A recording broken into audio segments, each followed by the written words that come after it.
Hey, folks, welcome to the broadcast. This is just the pre-show, of course, so nothing too exciting quite yet. And Ellery's going to be here with me for a minute.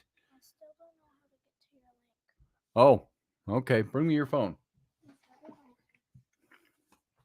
She wants to watch the show over on her phone. So we'll get that during the first 3 minutes of prep time here.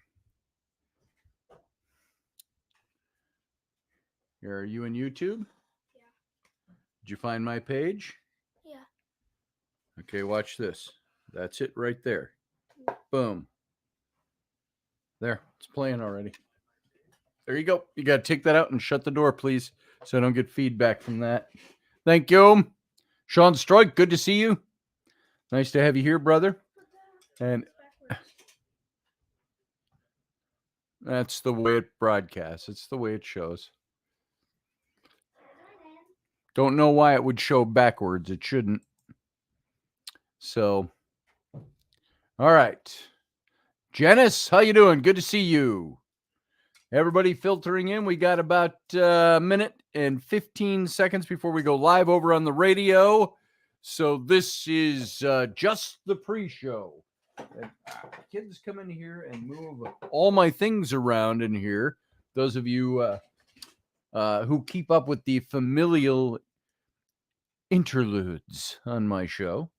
So we go live over on Odyssey Radio at 3 minutes after the top of the hour. So this is just the pre-show. Nothing to go apeshit over, nothing to write home about yet, but it will be when we get going. We're going to do a little lighter fare tonight rather than all the heavy-duty political stuff and constitutional law we've been talking about. So I'll repeat that probably after we come into the show. So, hey, Anita Palmer, good to see you. Glad you're here. Kelly Bell Morgan, good to see you. We got 15 seconds, so we're going to go dark. Sit tight. We'll be right back.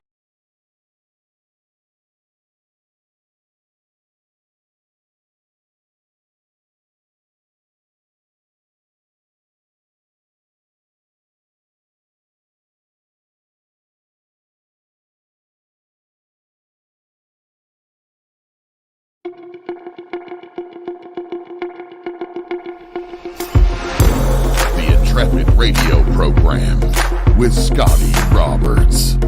Intelligent talk.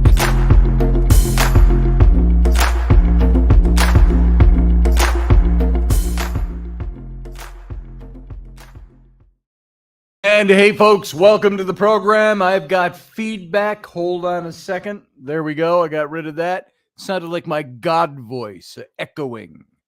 And so, welcome to the program. I'm Scotty Roberts, your host. This is my show, the Intrepid radio program, right here on Odyssey Radio. Now, over on the radio station, this only plays in its audio format only.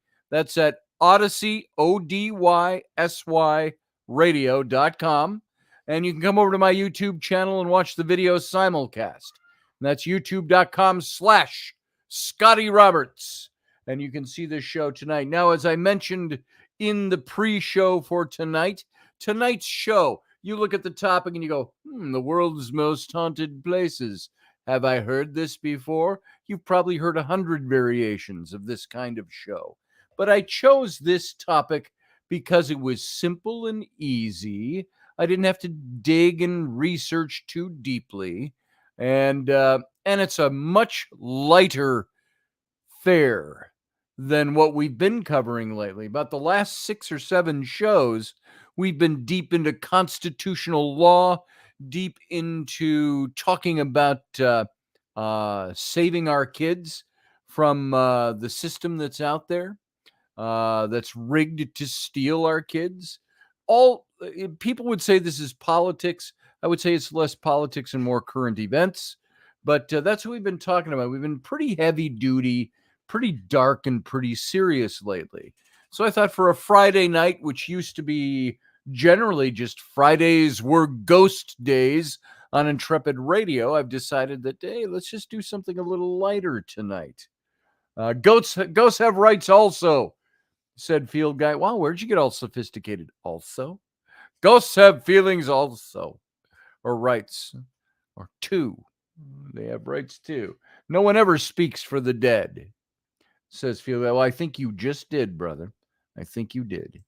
And so welcome, everybody. Michelle Cannon Free, good to see you. Kelly Bell, Ryan Gale. Hey, bruh, he says. Hey, bruh. And Brohim. And so we're going to, Ellery the Queen, there she is. There's my little girl, my 8-year-old. She is for some reason, very invested in tonight's topic. I will tell you this, if you saw the graphic for the show tonight, she helped me choose the picture. We used the picture that she liked. It's an Edinburgh castle in Scotland, and looking very haunted and creepy. This is my story. Wow, I just received 2 books that you wrote, Scott. Can't wait to read. Why, thank you.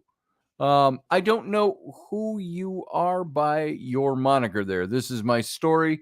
You can tell us all, or you can tell me in private, whichever you'd like to do. Hey, Kenny, good to see you. And I'm just curious who's got 2 of my books coming. So I'm glad that you're getting those. Let me know what you think, of course. And of course, we have a new book that's coming out that I've shared with all of you many times on this channel, and that is, of course, the How to Be an Archaeologist book through Little Platinum Books, and that will be coming out soon. We're still working on some structure and some things we might add to the book and things like that. But there we go. Got to get a good topic, said Kenny Lafarve. Yes, sir, Kenny. Tonight, talking about haunted places, that's not an extremely unique topic out there, and it's not something that is ever so deep unless, you take a topic one by one, a location one by one, and dig into things really deep. But I've just got a list of places around the world that are considered to be some of the most haunted locales. Some of them I've been to. And I'll slide in some of my own stories into some of these places as we go. Send the link, Dad. What link do you want, Ellery? I'm not sure what link you're looking for. If it's the link to call in, I can't take any callers during the radio portion of the show. Due to a couple of technical glitches we have not yet ever been able to figure out. What it does is when I broadcast via the stream, it goes out to the radio station, but as soon as I bring a guest in or a caller, I can't hear them on my end, and we can't figure out what to do. Well, short of buying a second computer and setting it up, we can't figure out what to do. So for now, we don't take calls during the 1-hour show. It's actually about a 55-minute show over on Odyssey Radio, but stick around for the Captain's Cabin right after this show. Following the radio portion, we drop off the radio station stream, and then we are just in YouTube and over on my Patreon channel and places like that, and you can join in there. And by the way, let me put in a good word for Patreon. Patreon is that place you can go to help sponsor this show. It's a place where, I started off doing Patreon and cutting off all public shows. And I thought that is not the way to get people to come in and listen. So I want to be available to everybody to hear these shows. And we won't do every show public like this one. But Patreon is a place where artists and creators, musicians, radio people, painters, sculptors, you name it, of all different types, go over there. And it's a site where they can get people to help. You can put it this way, as simple as saying, help fund what they do creatively. And so Patreon, that's why that is there. You can come over, and for the mere scant cost of a cup of coffee once a month, you can get about 30 episodes and extras that we do over there. So I want to thank you ahead of time. Go over to patreon.com/Scotty Roberts, and it's down in all the matter down below the window here. If you look up all the information down there, scroll up and you'll see that. You can go over to my Patreon page, and I appreciate it. Patreon, Patreon. Patreon.com. As a matter of fact, why don't I just copy the link? I'll put it over in the chat channel and we'll move on from this lickety split. So there it is. There's my Patreon page. Just my name over there, and come and join us. I got to sneeze really bad. And so let's see if it's going to hit me or not. Not yet. Not yet. And if it does, do I hit my mute button? Not yet. Zowie. I think some brain matter came out with that one. So I did want to show you one other thing. We're going to do this over on my Patreon channel. I showed these to you the other day, and I thought I had more of these, and lo and behold, I did find them. So I've got a bunch of these. These are the old posters. Those of you who have read The Rollicking Adventures of Tam O'Hare, this is the promo poster. Oh, it's upside down. This is the promo poster I did for that. Now, these few right here in this little stack are a little crushed up, but it's what I got down here at the desk. So this is the promo poster that came out for The Rollicking Adventures of Tam O'Hare right there. And we're going to have this as a premium over on the Patreon channel. If you want to get one of these for your very own, then you can come over, sign up to Patreon. I'll have certain levels, and we'll have books that we'll do as giveaways, and also some of these posters.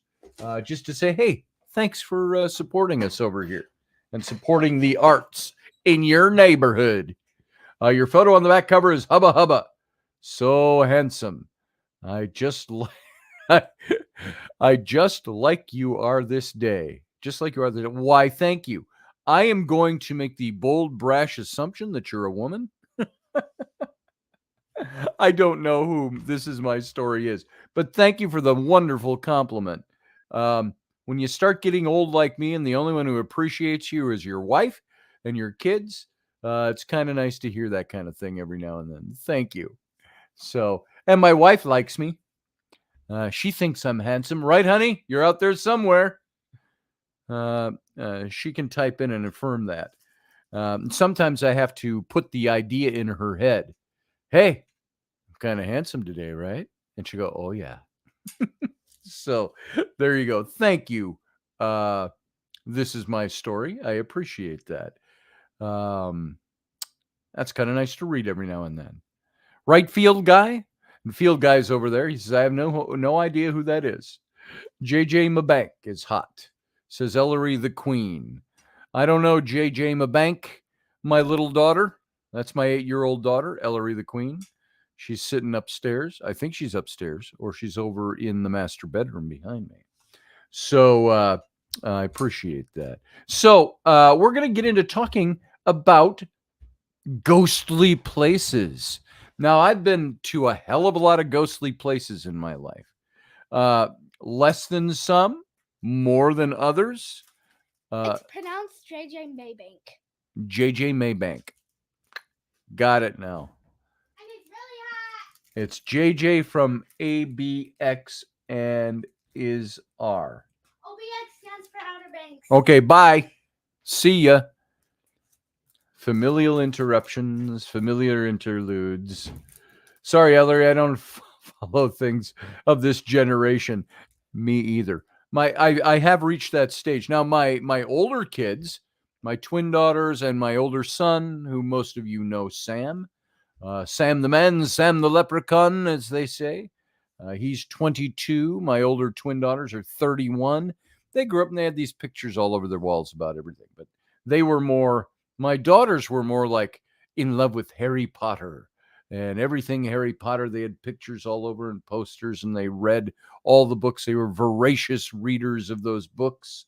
And we went and saw the movies together. And as I've mentioned before, we'd go out to opening night for the release of every one of those movies, and also the Lord of the Rings movies at the time. So we go to the midnight show on Thursday nights, because that's actually technically Friday, the release date.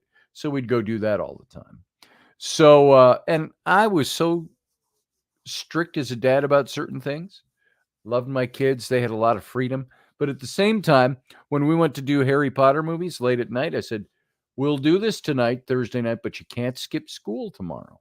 You won't be in bed till about 3:30, 4 in the morning. So here's what I want you to do. Come home from school on Thursday, and I want you to do a couple of things you need to get done. Then everybody lay down for a while. Go to sleep for a while, and I will wake you up at the appropriate time, 10 o'clock-ish, and we'll go see the movie. So, and it always worked out just fine. Now that I look back, I go, why was I such a stick in the mud about that? Yeah, you can skip school tomorrow. My kids skip school a lot these days. Anyway, so there we go. But regarding haunted places, I've got a big list up here. And we're going to go looking through this huge list of things. At first, I was looking at exploring some of the creepiest urban legends of all time. But then I thought, nah, let's just go into the looking at the haunted places. And now I got to find out where I put that. Let's see. It's not showing up there. That's the urban legend one. There it is. Buried by everything else. So let's get into this a little bit. And you know what, guys? If you have haunted places that you've been to, either locally, it's like local, this is my neighborhood, this is my town, my city. These are the things. Why don't you put them up in there? Tell us a little bit about them. Maybe in the captain's cabin, you can come on and we'll talk about some of these places. But for now, let's take a look at some of the lists that are compiled. And this is 22 of the scariest places on Earth. There should be a thunderclap behind me and a lightning strike when I say that.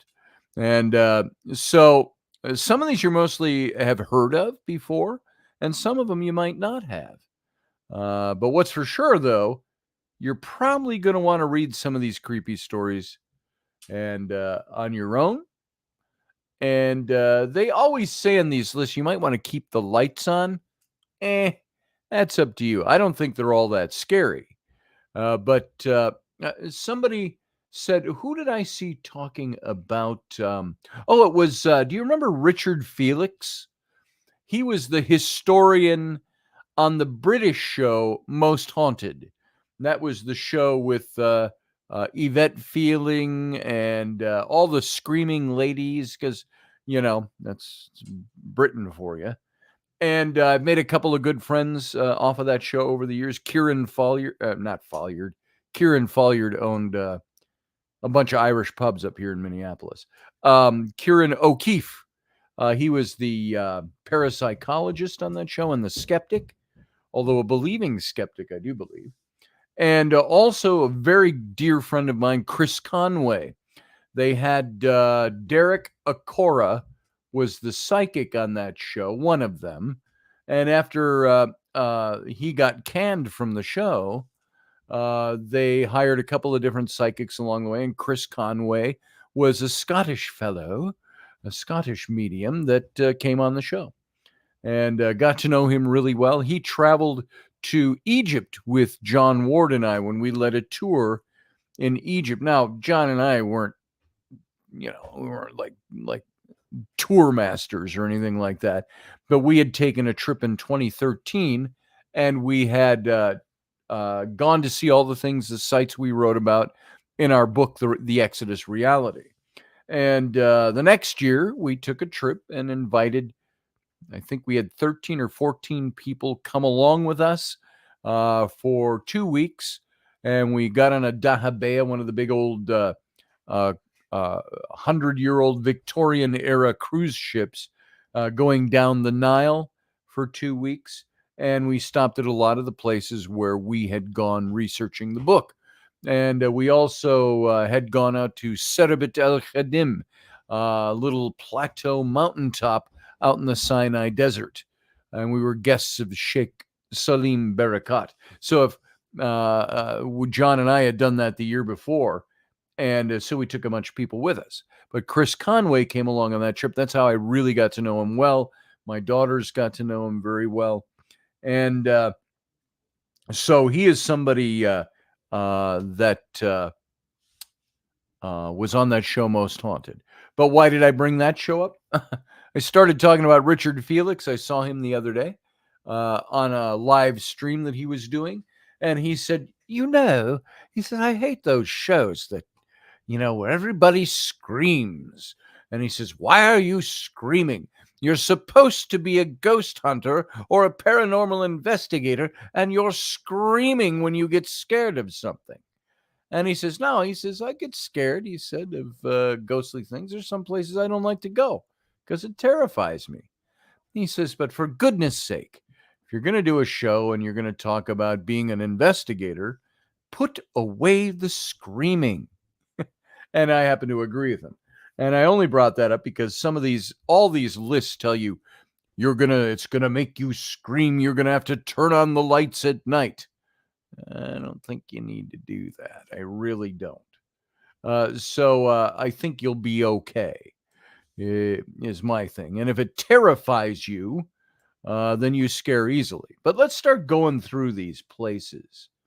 Now, without further ado, now that we're 21 minutes into the broadcast, and we can talk about this. We can spill over into the captain's cabin a bit about this tonight if we want to. But let's see what we can get through tonight. Number 1 is Eastern State Penitentiary in Pennsylvania. Now, have any of you been there? I've been there a couple of times. I was there when I worked for the Ghost Hunters with their magazine, Taps Para Magazine. I was the editor-in-chief and did a bunch of...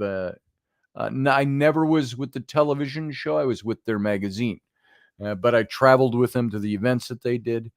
The place was built in 1829, and it's a former prison in Philadelphia. And you know what? If I'd have prepared better, I'd have had pictures of all these places to show you tonight. No pictures, so you've got to visualize it with my voice. It's known for being the very first prison of its kind. It introduced solitary confinement, or what they used to call the Pennsylvania system. And prisoners were sent to solitary during this time as a form of rehabilitation. They would be completely isolated, living alone, eating alone, and even exercising alone in their own private little yards outside their cells. And whenever an inmate left his cell, a black hood would be placed over his head to assure he remained in confinement. And so, due to the Eastern states' harsh approach, many prisoners were driven to insanity. And as a result, the Pennsylvania system was scrapped in 1913. And from then until 1970, the prison was used as a regular prison and held the likes of Al Capone and the bank robber Willie Sutton. Matter of fact, when we were at Eastern State, they had Al Capone's cell still set up there. Now, I don't know how much of the furniture was actually his, but he had a bigger cell, maybe about the size of my studio here, 20 feet by 15 feet, something like that.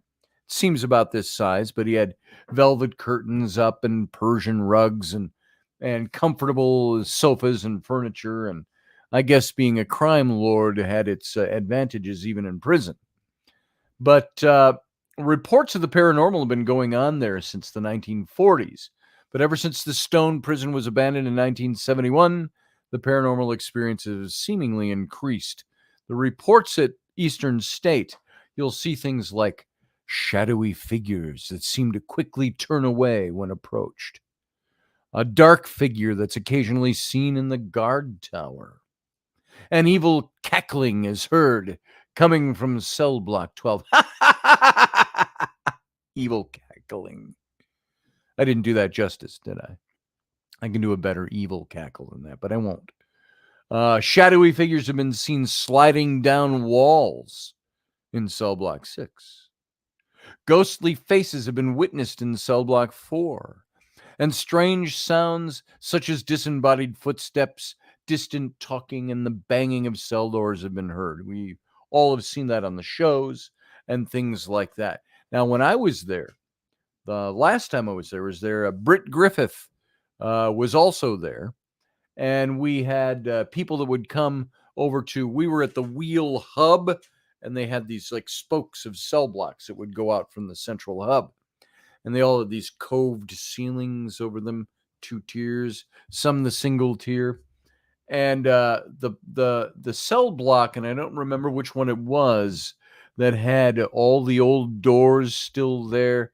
These were the old before there was electricity in there, way back in the early in the when it was first built. When did it say it was first built? 1829.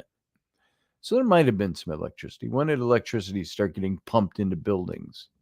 But anyway, Britt and I were standing there. We had several people with us, and it was dark. But you know how your eyes adjust to the dark around you, and your pupils open way up. You can see more, take more of the ambient light that's there in. And you could see some of these doors were opened, and they were standing open, of these old cells. And Britt said, "Scotty, look at this." And he's looking down. We're both standing, and we're staring down the cell block. And you could see, like from each door, a dark, shadowy figure, like a head, stick out, go back in. Then over on this side, way back here, another head would stick out and go back in. And it's like we were being looked at, sometimes two at once. And you could barely make it out, but it was there. And so that was very interesting. Then you walk down there, and, you have to, you want to take your flashlight and go, who's there? But the last thing you want to do is scream and run. So that was a very interesting place. 1880s was Thomas Jefferson. Thank you, Matthew Sainsbury. And so that was the old section that we were in. And Al Capone's cell was up near, I believe, near the hub. And I'm not sure what cell block he was in. But very interesting stuff. And so that's Eastern State Penitentiary. And the place looks like a castle from the outside. Just go over and Google it. Go on to your browser, Google Eastern State Penitentiary, and you will see the pictures of the cell blocks with the rounded top ceilings and the long, narrow cell blocks. Very cool, creepy old place. Number 2, you can see we're not going to get through 22 of these, but number 2 is another place I've been, and that's Waverly Hills Sanatorium. That's in Kentucky. And Waverly Hills was originally a 2-story wooden building that was opened in 1910. But the building that you see there today was constructed in 1926. And it served as a tuberculosis hospital throughout the early to mid 20th century. And when the disease was at its worst, it's believed that as many as 63,000 patients died there. Now, you might know something about Waverly Hills because it's been featured in so many of the ghost shows, Ghost Hunters, Ghost Adventures, and some of the other ones that are out there. And the death toll and the supposed mistreatment and questionable experimental procedures on patients are all recipes that may be behind one of the most haunted buildings in the whole of the United States. And the Waverly Hills Sanatorium has built quite a reputation over the years as more and more people are allowed to investigate the premises. And I think also a theory that's not my own, of course, you've probably heard things like this before, is that a place that has so many visitors coming in and looking for ghostly activity, looking for communication, some of them conjuring, whatever might go on there, I think that also attracts spirit attention. And the more you do it, the more you're going to see it, the more you're going to experience it. And so there's a vast number of accounts of varying reports: full-bodied apparitions, fleeting shadows, screams from empty rooms, footsteps, sudden cold spots, and disembodied voices. The first time I was at Waverly, I was there and walking through the place with Chip Coffey. You may know Chip Coffey from Kindred Spirits. I believe was Amy Bruni with us. No, this was a darkness radio event, so I'm not sure if Amy was at this one. But Chip was there, and we went walking through the place, and we had other people with us too, and he was picking up voices that were corroborated by EVPs that we would get and listen to later. So it was very interesting. Very live interactivity at Waverly Hills Sanatorium. Now, an interesting little side note is that we think my grandfather may have died of tuberculosis at Waverly Hills. We're not positive because we aren't finding him in any records, but the story that my grandmother told me, who I never knew that side of my dad's side of the family very well, because they were all in Ohio. They were in Cincinnati, which is really right across the river from where all of this stuff is. But there was a story that my grandfather, my paternal grandfather, died at age 21 in 1938. I mean, we're talking, excuse me, we're talking 1938. You're looking at how many years is that off the top of your head? 85 years ago? So he died 85-ish years ago at the age of 21 in Kentucky at a tuberculosis ward where we're not sure if it was one in Frankfort, Kentucky, or one in Lexington, Kentucky. So we're wondering if it might have been Waverly Hills. So I still haven't taken the time to dig out records on that to see if there are any records that show his name. But he died when my dad was 6 weeks old. 84 years ago, this would have been 84 years ago, because my dad's 84.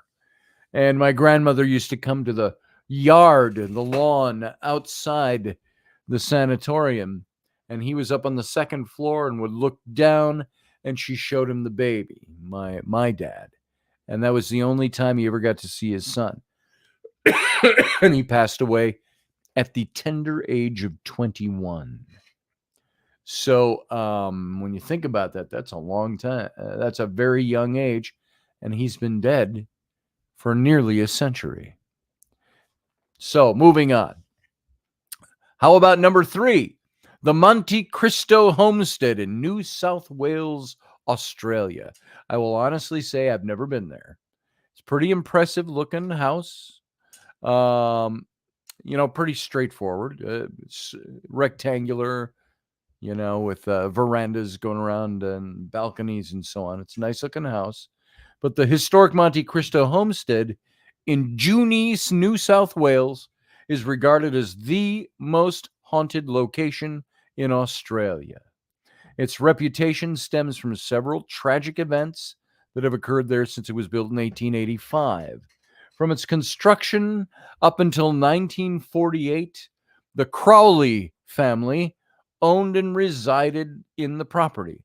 And during this time, the family witnessed many deaths, including the tragic death of a young child who was dropped down the stairs. A maid to the family is believed to have fallen from the balcony, and a stable boy burned to death on the property. And a mentally ill man named Harold, the son of a caretaker, was chained up in the caretaker's cottage for 40 years. He was found curled up next to the body of his dead mother and sent to a mental institute where he died shortly thereafter. And so the tragedy doesn't end with the Crawleys. After the house was left in 1948, it was taken over by a group of caretakers, one of whom was murdered in the caretaker's cottage.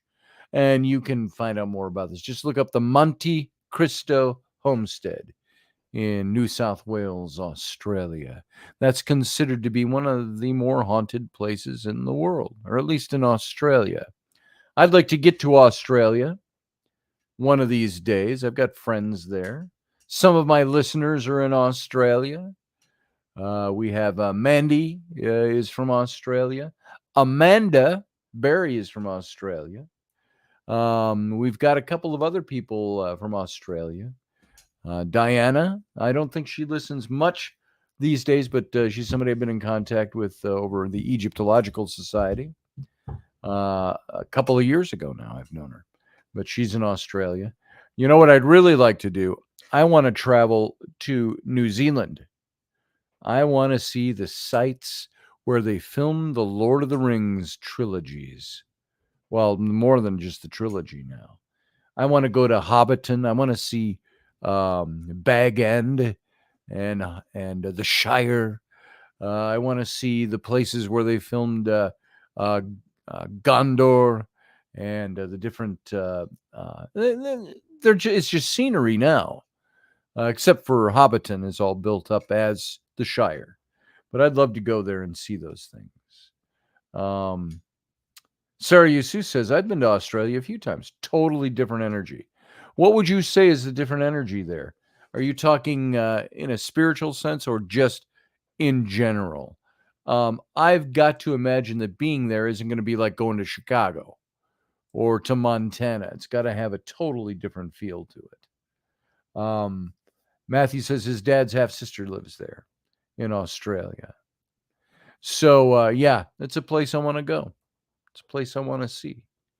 New Zealand especially, which is hell and gone from Australia, but it's only this far on the map. So, environmental and spiritual. Yeah, I would love to go there and experience the place.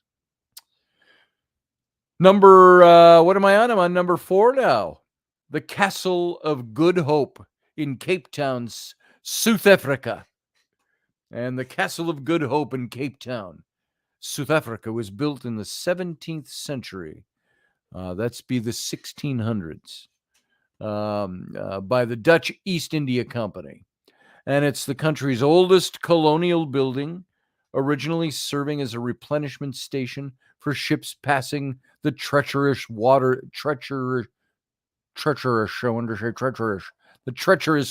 off the Cape. Isn't that what they call rounding the Horn? Wait, that's not South America. Is it the Horn? Or is that Africa? Whoa, why am I going blank on that one? When they'd say, they take their ships and round the Horn. I think that's Africa. Yeah. Or is it South America? South America has that little horn down at the bottom. Now I'm confused. I've just confused myself. You'd think I'd know that. Yeah, Africa. Thank you, Sarah. That's what I thought. So the treacherous waters off of the Horn. And the first reported paranormal occurrence at this particular place, the Castle of Good Hope, was when the apparition of a tall gentleman was seen in 1915 on one of the castle's ramparts. The man wasn't seen again until 1947, when he was seen regularly over 2 weeks. He would be seen jumping off the side of one side of the castle and walking between the bastions, Leerdam and Orangi. I guess those are the names of the bastions. And one of the most popular stories associated with the castle involves the former governor, Peter Gisbert van Nood, Noodt, Nude with a T at the end. And he died on the 23rd of April in 1728. And the same day, he had sentenced 7 soldiers to death after they were caught attempting to desert the military. And it's believed one of the soldiers placed a curse on him and demanded he come to watch the execution, which, of course, he didn't. But later that day, Van Nood was found dead, slumped over his desk with a look of terror on his face. Isn't that the way to always wrap a good ghost story? And he died of unknown causes, slumped over his desk with a look of terror on his face. Ooh, does that make you want to keep the lights on now? Another famous haunting is the Lady in Gray. We've heard a lot of these: ladies in white, ladies in gray, lady in green, lady in black. But this is the Lady in Gray in South Africa. She's been witnessed running through the castle hallways, holding her face and crying hysterically. However, since a woman's body was found during recent excavations, her ghost hasn't been reported. There's an interesting thing to ponder and to think about. How many of you who have done ghost hunting have actually seen and experienced, not in dreams, not in that semi-twilight in between dreams, but how many of you seen physical manifestations of apparition, full-bodied apparitions that, like in the movies, let's say, stand over there by the bookshelf and they talk to you? Now, there are people that claim that they've seen ghosts and a ghost talk to them, but they didn't know it was a ghost until the thing vanished from in front of their eyes. But these are the stories we have. Have any of you seen a full-bodied apparition? Barbie D says, listening to this, I'll never sleep tonight. LOL.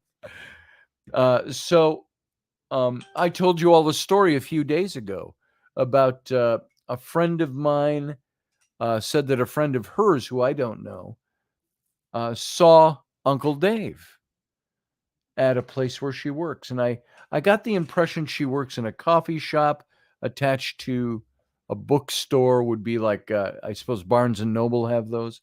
But I might be wrong about that. But that's the picture I got in my mind. But they had these easy chairs set up in the coffee shop. And she looked over and she said, there was Uncle Dave sleeping in one of the chairs and snoring. And she said, it was him. And she said, it wasn't just a double take and he was gone. She sat and stared at him, and she knew him well. That is Dave. And he was wearing a pair of, if I got this right, pink fluorescent tennis shoes. And apparently that was a joke among some of them, is that they got him a pair of those. So because he had his feet would ache sometimes, they got him a pair of those. And he'd wear those around the house and stuff like that, these pink fluorescent tennis shoes. So here he's snoring. And she, of course, can't stare at him the whole time, but she knows it's him by her account of this. And when she looked back again, he was gone. And it wasn't just a momentary flash like, oh, I mistook that guy with long white hair and a long beard and pink fluorescent tennis shoes to be Uncle Dave. No, she got a very good long look at him. So she should have taken a picture, field guy. But so there you go. There is that story. How many of you have had, any of you had physical apparitions appear to you? Full-bodied apparitions? On top of that, how many of you had full-body apparition sightings where they look at you and interact with you and talk with you? Well, that guy was a ghost. Obviously, you will conclude afterward. And so there are strange things that happen, and even stranger things have happened than that. And one thing not so strange, we aren't going to make it through our list of 22 places tonight, but we'll get through a few more. I've told this story before. I was at a paranormal convention in Minneapolis back in, Flynn was a baby. So it was 2009 to 2010. And out on the street was a homeless guy. Old and kind of frail looking. I don't know how old he was. He was weathered and had long grayish white hair and a long beard. Very thin. If I remember right, wearing an old like army jacket amongst all the other things. His pockets full of things. And he had walked up and asked me if I had some spare change. And I said, let me check. And I looked in my pocket and I only had a $5 bill. And I said, here, all I've got's a $5. Why don't you take this? I said, take this $5 bill. I said, please look me in the eye. I said, I don't know what your situation is. I said, but if you're hungry, please take this and go get some food. Don't spend it on other stuff. And he said, thank you. He put his hand on mine and he thanked me. And he started to walk away. And I lit up a cigarette or something. I'd gone outside to have a smoke. And he turned around and he came back a few minutes later. And he had his hand closed up like this. And he said, I've got something for you. No, he didn't have it in his hand yet. He was digging in his pockets. I remember his chest pocket and his other pockets. And he comes out with something he's got it closed in his hand. He said, I got something for you. And he said, hold out your hand. And so I held out my hand and he put his hand, very bony, old hand, into my hand and opened it. And I looked at it and it was a little, probably 5 cents that you find in Bible bookstores, Sunday school pins that you give to kids. And it was a little silver looking pin, like a coin, looked like a dime at first, with the picture of Jesus on it. And he said, I want you to have this. And then he had been kind of talk like kind of thing going on. Suddenly very lucid and very clear. Puts it in my hand and he says, I want you to have this. He says, when I talk to God tonight, I'll tell him that you gave me something to help feed me. I don't remember what he said, but it was very lucid and clear. I said, well, thank you. And then he turned around. We were there for 3 days and never saw him again. This busy downtown site, by the way, downtown, I want to say Minneapolis, but I think it was St. Paul, downtown St. Paul. And so I mused and I wondered, was this guy an apparition? Was he an angel? You know how the Bible says you can entertain angels unawares. So watch the way you are with them. Be hospitable if they come to your home. So that was very interesting to me. And I've had a few other experiences like that you've heard about on this show before. Barbie D says, I'm not sure it's the same thing, but I remember my mother sitting at the edge of my bed. She was talking to me if she was there, and she passed almost 20 years now. That's the kind of thing I'm talking about, Barbie D. That's exactly the same thing. If your mom is sitting there, you see her full-bodied. She looks just as she did when she was alive, talking to you. So you always hear all this stuff on the shows that are out there where most people get their exposure to ghost hunting. That it takes a lot of energy for a spirit to be able to manifest a voice or light up a box or knock on something. They talk about the tremendous amounts of energy and the drains on equipment and people feeling sick or lightheaded because their energy is being used. Imagine the energy it would take for a spirit then to manifest full and physically. Where are they drawing that from? So it's very interesting to me.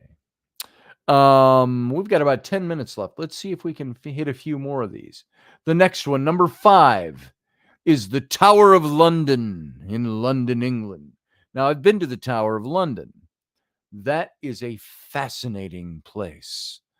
And the Tower of London, you think, oh, the Tower of London, this is where the king lived. You know, the Queen's apartments were there. You can see the buildings along the wall, the inside of the wall, the apartments in this old Tudor style. There was Anne Boleyn had her apartments there. Now, the yeoman warders, I think they're called.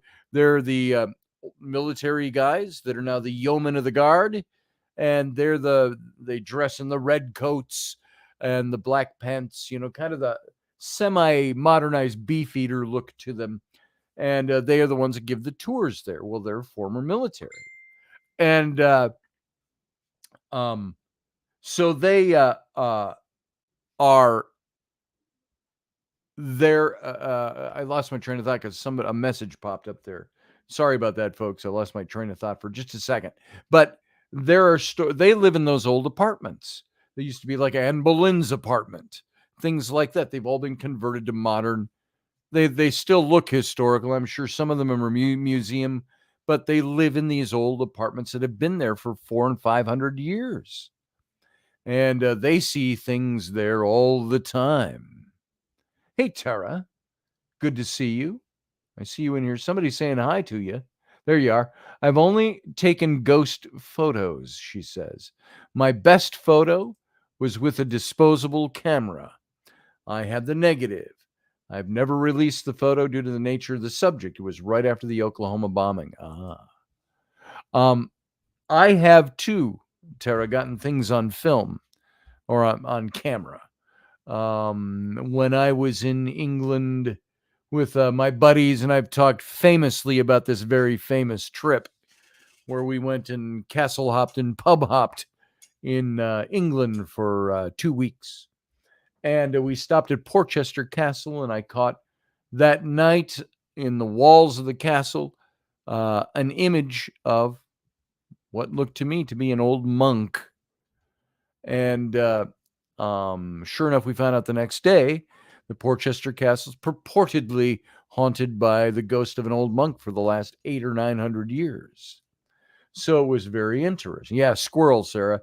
Not so much a squirrel as a distraction, as something popping up and somebody saying something to me. And I looked at it and I let it sink into my brain for a split second, and it threw me off what I was talking about with the yeoman of the guard. Anyway, so yeah, I've had some experiences like that.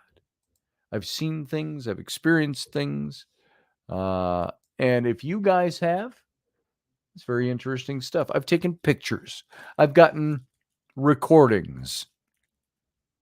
Remember I told you about my, he would be my great-grandfather, Stephen Foster Roberts, was murdered back in 1926. It was in November. It was on the election day, I think midterm elections.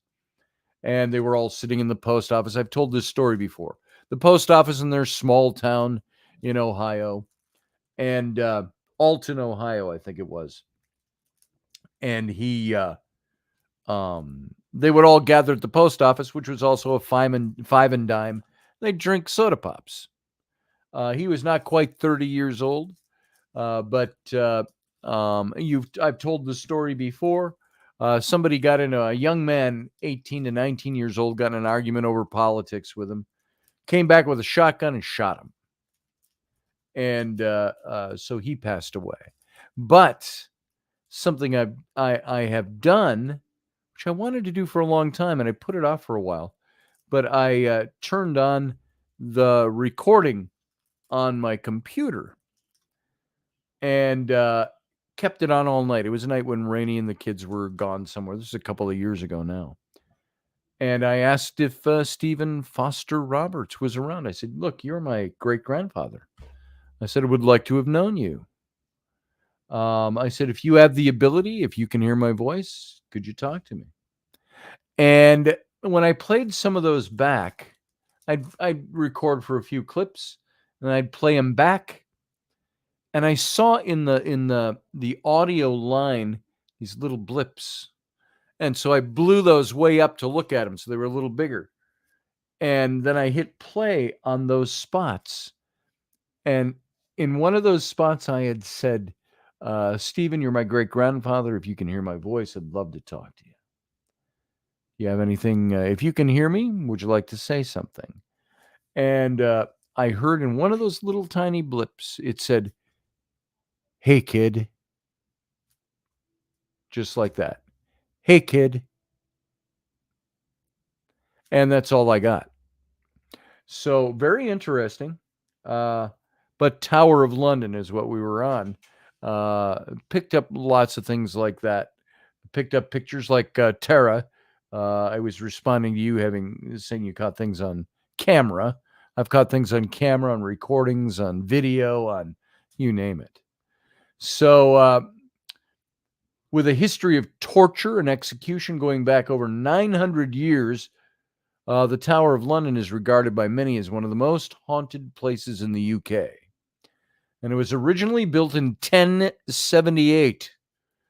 So 1,000 years ago, basically. And it was built by William the Conqueror, and it's served as a significant role in the history of England ever since. And this will be our last one we do before the end of the radio portion of this show, folks. So we got about 3 minutes left and we're done on radio. But there have been many reports of the paranormal at the Tower of London over the years. The most famous of all was the ghosts that lived within its walls, Anne Boleyn's ghost, the wife of King Henry VIII. She was beheaded in 1536, and her headless body has been seen walking the tower's corridors and often near the spot of her demise. And other full-bodied apparitions have been seen, including Lady Jane Grey, if you remember her. I think one of the earliest roles of Helena Bonham Carter, the actress, you saw her in the Harry Potter movies. She played Lady Jane. And she was queen for a week. But she was spotted by a guardsman in 1957. And in the White Tower, the White Lady's been seen, often standing at the window where she once stood waving to her children on the other side of the building. And perhaps the most spine-chilling of all reports includes the mysterious disappearance and appearance of 2 children.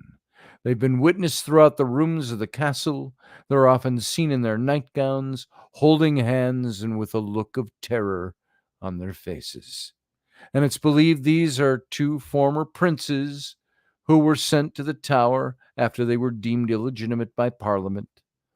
They vanished one day, and it was assumed that they were murdered by order of their uncle, the Duke of Gloucester. And 2 small skeletons were exhumed beneath a staircase in the White Tower. And so now there's a lot of question about that. They thought Richard II had something to do with it and all of that. So there it is. Folks, over on radio, we got to leave you. I want to thank you all for being here, but you know what? You can stick around on the YouTube channel because we're going to, after a few a little break here, we're going to slip right over into the captain's cabin. So those of you over on listening on radio, come over and join us. But until then, you know what? Live long and prosper.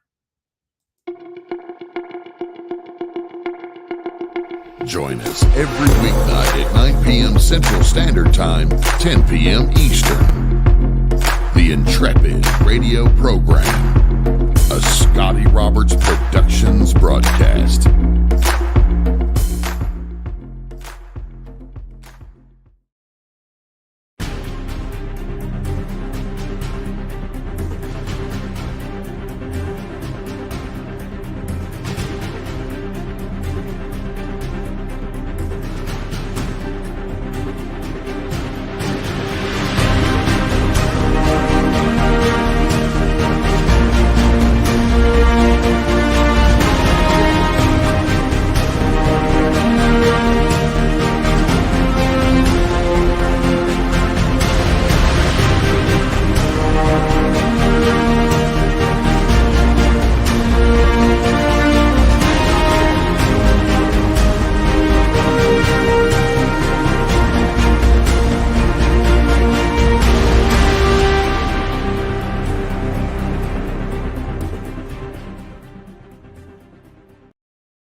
Hey folks, this is Scotty Roberts, and this is the Intrepid Radio broadcast. I've been broadcasting for about 20 years now, covering such topics as science, politics, the paranormal, weird science, weird world history, archaeology, and the paranormal. Everything from ghosts to cryptids to creepy things that go bump in the night. So every week I bring you 3 new episodes. Come and join my channel and also be a patron to this site. So see the details below, and we'll see you here.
Hey, folks, welcome to the Captain's Cabin. It's that time of night, and it's a Friday night, so by all rights, we should be staying up till all hours doing this, but we'll see what we do. It could be long, it could be short. It all depends on your participation and where we go with it. So Ellery is dying to call into the show, so we'll see if she can figure it out. I've sent her the link, and if she wants to come into the show, she can do that. There's Michael, Viking Off-Roading. Good to see you. Everybody, if I didn't get a chance to see you earlier and say hello, thanks for being here. Thanks for being part of the show. Here, since the show is officially over, I'm going to get rid of that banner. There we go. And so all of you that are here, you're kind of the core. Thank you for being here. I appreciate you taking your time and being part of this show. And I see Field Guy. Field Guy has just popped into behind the scenes. Let's get him in here. Boom. How you doing, Fieldy? Doing good, sir. How about yourself? I'm good. You're seeing it. This is about as good as it gets today. So, there we go. Yeah. Arr, Kelly Bell. Arr. Pop in. Or is it Poppet? Just right. Poppet or Poppin? I don't remember. Poppet, I think it was. So what's going on with you? Not much. Just the usual nonsense. I finally got over my migraine. It took 2.5 days. Rainey gets those. They're no fun. I never get them. So, hey, Claudette, thank you. Started to get them in the last 3 or 4 months, like right over my eye. I took about 6 Excedrin migraines. Yikes. Sorry to hear that, brother. Rainey gets them, she can be down for days. And this was a slight one. It wasn't one where it was like it wasn't I could tolerate it, but it I still have like a bit of a fever. I have like 100-degree fever, but I'm still. By the way, I look who figured we it have here. out. What? I figured it out. You figured it out. Did you know your dad is Santa Claus? Look. Shh, she's not supposed to know that. Here, let's see if I can get the same pose. Where's the same pose? Your beard's too short to be Santa Claus. That was back when I had my beard. I'm too what? Your beard's too short to be Santa Claus. Well, Santa can shave sometimes. You know, you got to trim it up. How's Santa going to get a tan with a big beard? So it'll grow back by Christmas Eve. Exactly. So Steph Clairvaux Queen is here. Go to the eye, Dr. Field. Have them see if it's an ocular migraine. Oh, I see. Go to the eye doctor, Field. I think my insurance is still good. I have no idea. Ocular migraine. My daughter gets them. Sarah Hendrickson is here. Welcome, Sarah. It's just called. Good to see you. It's called being over 40 sucks. Yeah, it certainly does, doesn't it? I didn't have any problems till at 40. You know, like everything's falling apart. I was talking on Kenny Ballos' show this morning with him, and I said, I said, you're getting a little older when, you purchased that chair yoga program. And I'm using the Nordic track and starting to get back into that. I'm also doing the chair yoga where I sit in, not this chair because it moves too much, but a little more solid chair. And I can, do my tricep push-ups, my sit-ups, all my ab work, leg work, all of that kind of stuff just sitting in the chair. And it's supposed to be good for, young people too, but you can really build up and tone and lose fat doing this, and which is my goal. Except, you're getting older when you sit down to do your chair yoga and you wake up 48 minutes later with drool coming out of your mouth because you fell asleep in the chair. I used to have my brother. It was my brother's inversion table. He took it with him, and I would flip upside down, and I would fall asleep for 3-4 hours at a time because all the blood flows down and it goes down to your brain. Yep. I would fall asleep, and I'd be like, "Where the hell am I?" By the way, folks, there's our dirty kitchen. Thank you, Ellery, for putting our dirty kitchen up on the camera. My kitchen's clean. That's the teenagers, or Flynn's a teenager. Rowan's not quite. There's Rainey. Here's me. They don't do the chores. I went to work today, and I gave Mr. Roberts specific orders to please make sure that all the kids do their tests by the time I get home around 5 o'clock. I got home at 5 o'clock. Scotty didn't do his job. Kids didn't do their job. No. I wonder where they learned from. I wonder where they learned from. All day long. I came and checked on those kids. I told them what's expected of them. I don't have to sit in a corner and babysit them with a bullwhip. You do. You should have learned this after having a second set. No, it's not Scotty's fault. It's the kids' fault for not doing what they're supposed to be doing. So if I say it as dad, you say it as mom. This is what I'm going to go back to cleaning because my job is never done. What we're trying to impress on our children is that if mom and dad say to do it, you need to get it done. There's Throw me the dishes. There's no arguing. There's no negotiating or bargaining with us. If we need you to get something done, you do what you're told to do. And a lot of these things are things that they're supposedly for years now have known they're supposed to be doing. I shouldn't have to babysit my kids through something that they've known for at least a year to 2 years to 3 years that they're supposed to be doing every single day. So if I've got other stuff going on, I got to be down here working. Or like today, I ran out with the kids who went to see Rainey over at the thrift store where she was working today. That's the next town over. So we were gone for a couple of hours this afternoon. By the time I'm leaving for that, Flynn's leaving for football practice. and stuff like that. And it's like, are these chores done? And we get home. He's supposed to do the dishes today. Well, it's between him and the 11-year-old. That's a daily chore. Well, nobody told me to do them, will be the excuse I get. And it's like, I don't have to tell you every day. This is a daily chore. It's like waking up and going to the bathroom and drinking and eating. It's daily things you need to be doing. And I've impressed that upon. I've said that line for 2 years straight every day.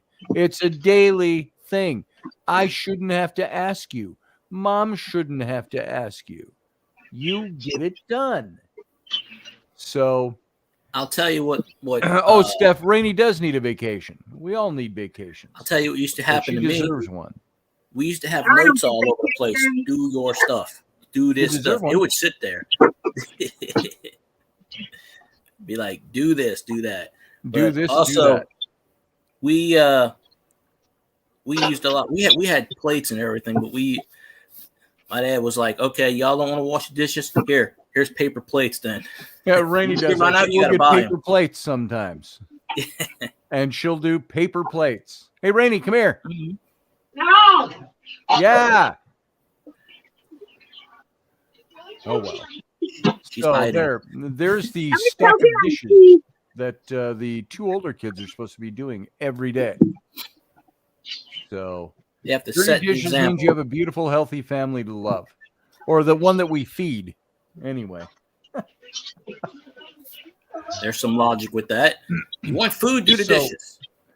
it's like I've said to the kids. I said, "Do you have to ask mom or dad to feed you every day?" No, it's a daily thing. We do this every day for you, and we even teach you how to make something to eat. So if we're not around, you can make your own lunch or your own dinner or whatever it might be. So Claudette says, "I remember those days." Ape, you beat me. What? I don't know what that means, Michelle. Hope, I guess. Ape, you beat me. Probably sometimes when you miss Oh, you time- might be referring to somebody. Ope, you beat me. Ope, you beat me. Here. I don't know. I plead the Yeah, fifth. it's not ape, it's ope. So she was typing something else. Somebody beat her to something. So Yep. But I found my postcard of the Myrtles. oh, there it is. So it got the ghost on there? Not on this one, but the ghost usually hangs around this tree. Hey, Supposedly. Ellery.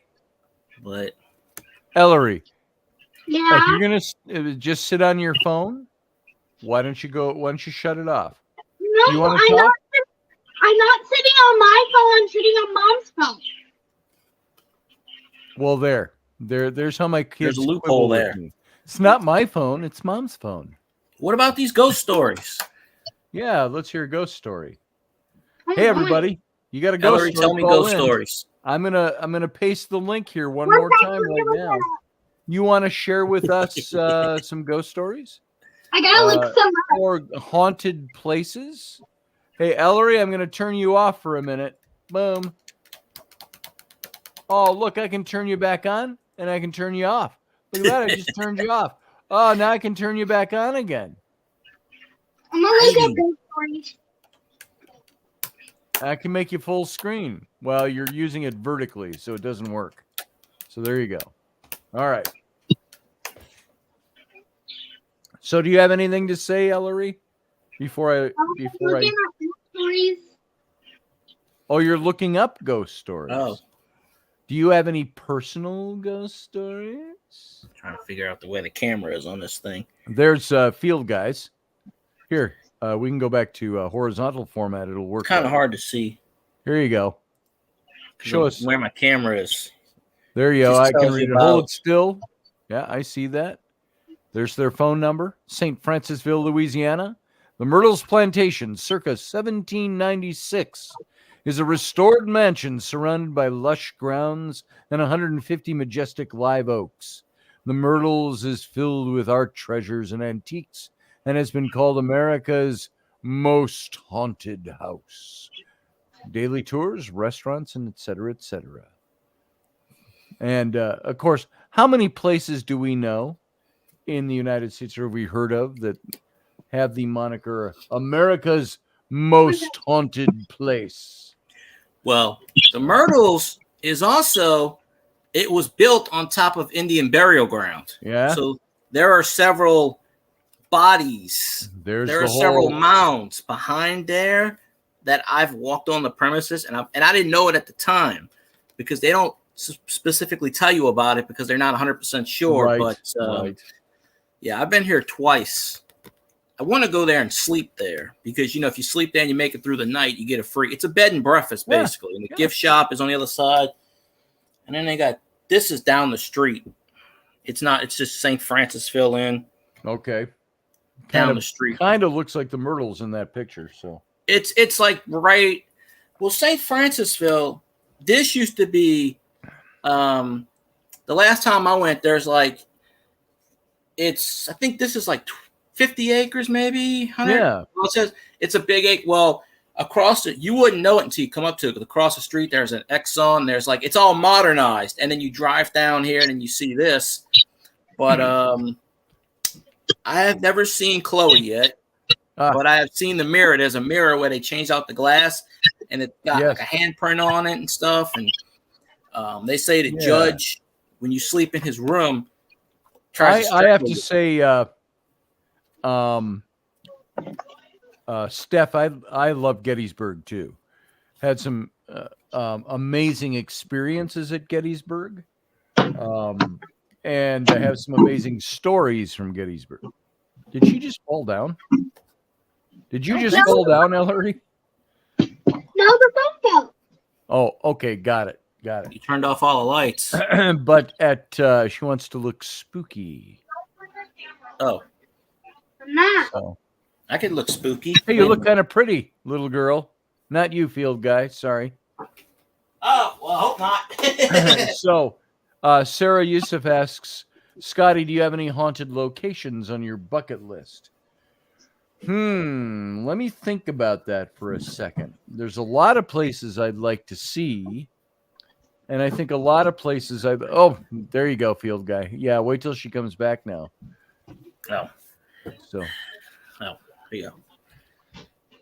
She flits around unbelievably. So, there you go. There's field guy.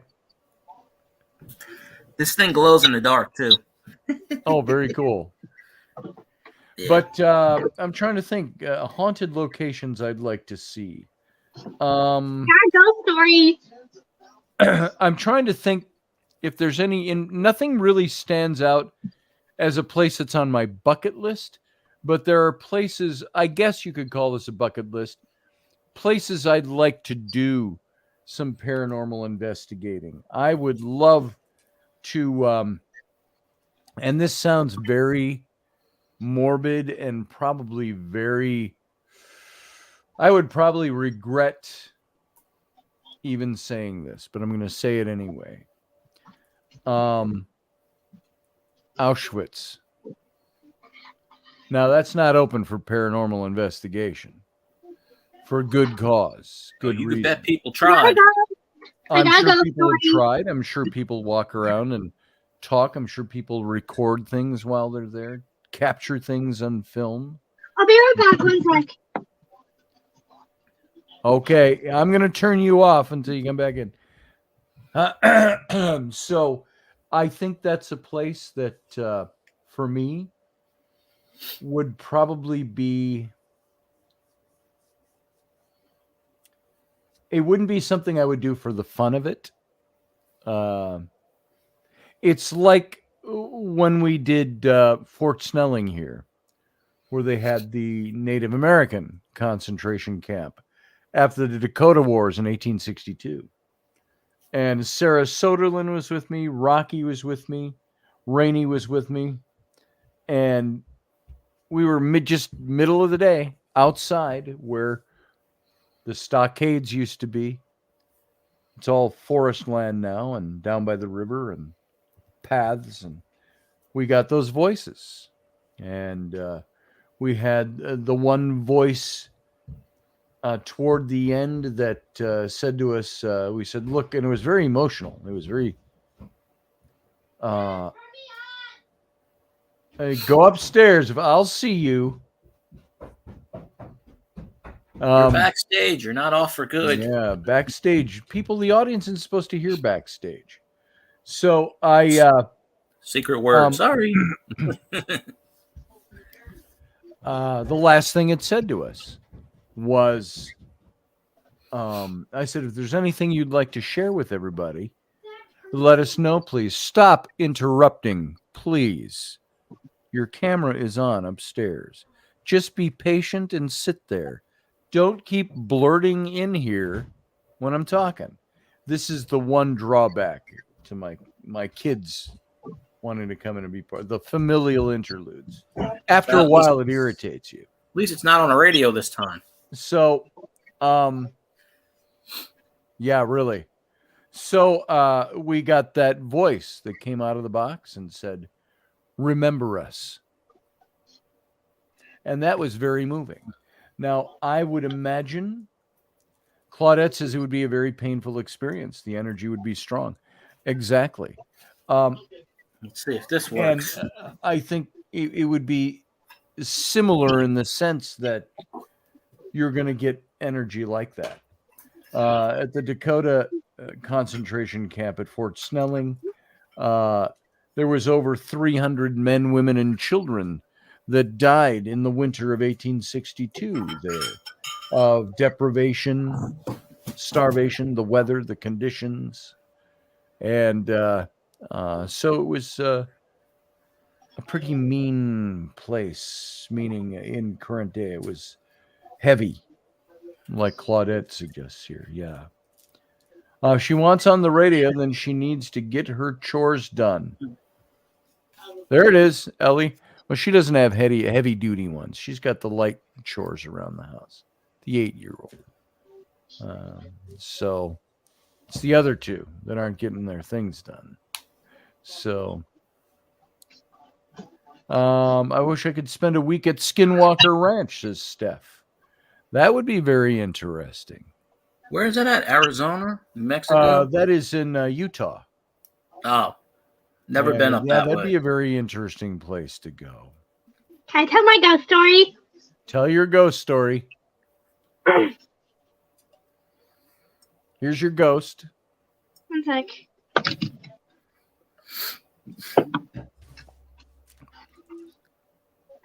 It's called the Willows. Okay. The Willow. Two friends never named through one we learn is devoid of the imagination. So remember that as you read.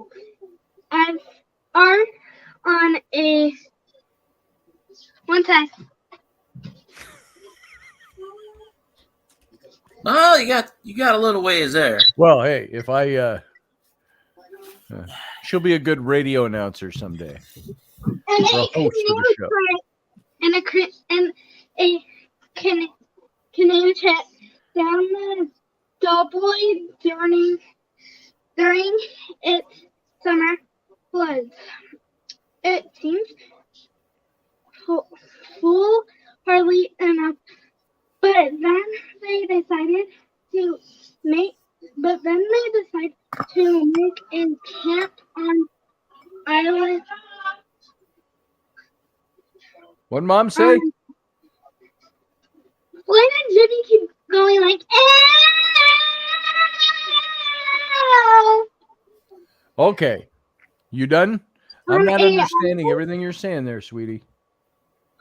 on a island that turns out to be packed with not twins, not walking. My phone turned off. Uh-oh. You gotta memorize it. All right, Ellie, why don't you pull your thoughts together, and I'll pull you back on in a little bit. Okay? What?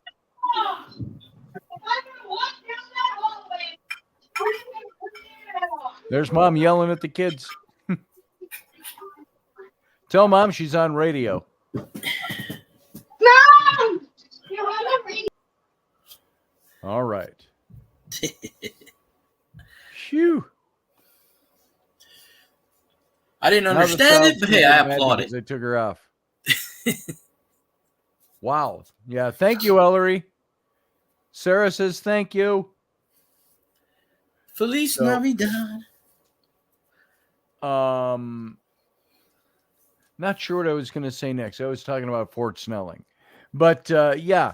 So there are places like that. There are other places. Sarah, where would you like to go that you haven't been, and maybe conduct a little paranormal investigation?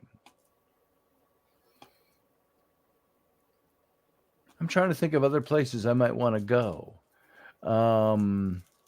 I think the White House would be very cool to do a paranormal investigation. Well, sure, there's already somebody dead in there now. Yeah, I would love to at the Custer Battlefield, the Little Bighorn, the greasy grass, as Native America knows it. I've seen, I would love. couple- Again, I don't think it's allowed there, but Maybe not. I would think that that would be a very interesting place. Oh, Sarah's going to the Conjuring House in 2 weeks. Wow, I don't know Sarah. what it is. You have to tell us all about that. So, I seen a few weeks ago the old Twilight Zone episode yeah. where the Army or the Navy soldiers they're doing you know which one I'm talking Yep, about? they come up over the And- ridge and it's the Little Bighorn. They eventually keep hearing stuff and then they go, hell with this, charge! And then when they go and look for them, they find the memorial thing with their names on them, and they go, this can't be a coincidence. Where do our guys go? And they find the memorial stone with their guy's name on them. Names on them. Yeah. That was a pretty. that was So a what's pretty cool taking you one, to the Conjuring House, Sarah? Is this your own personal trip? You're going with a couple of you going with some investigators? That's very interesting. Tell us a little bit about that. Call in if you want to. So, Ellery, I am doing a show here. It's not just a free-for-all. I had you on, sweetheart, and it was very difficult. You go up there and wait. I can see you down here, okay? You go up there and just wait.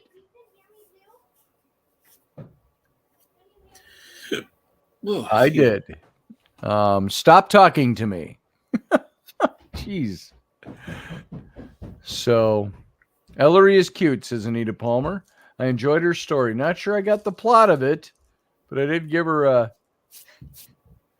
thumbs up for going on the radio. Yeah, she's not bashful at all.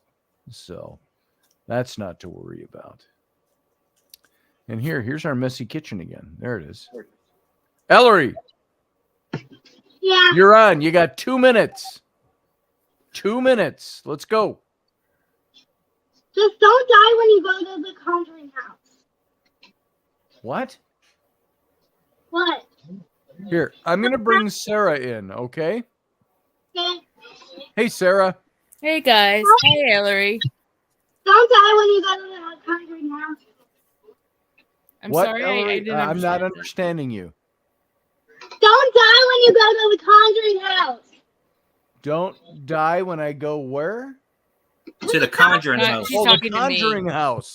She's talking She's to me. saying to you. I don't think she's gonna gonna do die. everything she can to prevent from dying. You never know, but That's you know. right. So what's bringing you to the Conjuring House? Well, I'm gonna be in the area for Ocean State Paracon, so it was like a stone's throw away from the con. So I said I'll just go. Oh, you know. that's cool. Yeah. That's so cool. I'll be spending the week the 7th to the 14th in Providence. So I'll see what's in the area and to get a good feel of the area and That's neat. go for a much needed vacation. But been doing a lot more Steph- traveling nowadays. So Is Steph, are you saying that Jason's daughter from Taps is one of the managers at the Conjuring House? Satori Hawes. That's Satori Hawes. Okay. All Yeah. right. So interesting. That's it's funny. I worked in Utah almost 5 years ago now. I was in Utah for it was 2018. Yeah, it was 5 years ago, and I wanted to go up. I didn't even think about it because the show hadn't come out yet. Even though we knew about this stuff, we were a few hours, 2-3 hours drive from the Skinwalker Ranch, Mm-hmm. and we didn't get up there. But it's interesting. I found some places. Ghost Adventures did a show, an episode on some old, I think it was an old amusement park, and it was in the same small town, suburban, kind of suburb of, Mm-hmm. not really a suburb of Salt Lake. It's too far north. It's 30 miles north, but a small town. And in Utah, where we were staying the whole time we were working with the company out there. Yeah. And so I never even knew it was there. Just some things I wish I'd known were there. I'd have gone to see those places. Right. It's it's a big mad world out there. I mean, even in Utah, I lately, especially the past couple of years, I've been hearing a lot of negative cases coming out of Utah. Some are considered, either a lot of satanic activity, demonic, or whatever. But I mean, that's just what I'm right. I'm seeing. I mean, hey, Michael. It could be, hey, bud. It could be anything. But another point I just wanted to bring up was you could literally, put a pin in a map anywhere and you can find paranormal activity. Oh yeah. I mean, we live it's in everywhere. a haunted world. It's everywhere. It's not isolated to certain locations. That these are paranormal locations. It's just everywhere. I think you could go down almost every house on your city street and find something. Yeah. So I mean, it's all about that energetic layering that we have, that happens through time. So some areas like the New England area here in Virginia, there's a lot of gathering of traumatic energy, or in some other places you may not have it as bad or have it manifest as bad because of the. I know she ain't too far from me. Have you heard of System Ball Tunnel and there's the Octagon House and the Octagon House I've heard of. The Octagon House. Just the way the building was shaped, it's supposed to be, I guess, significant. It's so I don't know much about architecture and the paranormal itself. There's some interest. I just saw somebody do the Octagon House. It was was it the Mind Seed guys on YouTube? I think it was them. I might be mistaken, but it was a pretty target rich, shall we call it? Mm-hmm. And that brings to mind a couple of places that I guess you could. I've never thought of these as being on my bucket list for this, but now that you mention it, I'm going to put them there. It would be both of Thomas Jefferson's homes. Monticello. Monticello in Charlottesville. And then Poplar Forest down in Lynchburg. Right. Those are places I would love to investigate. Those places. When I went to Poplar Forest, it was a different feeling there. It was they call it the mini Monticello because that's where he went. The mini Monticello. It actually looks like the mini Monticello, and it's right in Lynchburg. And that was Jefferson's home away from homes. Home away from home. That was where he was supposed to have written or rewritten the Bible. Yeah, the Jefferson Bible. Yeah. If you don't get a chance to.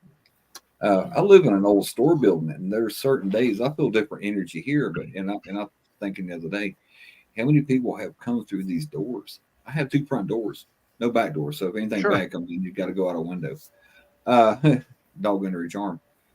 But no, but some days you feel like a cheery field, and other days you kind of like a little drab or whatever kind of feeling or whatever. But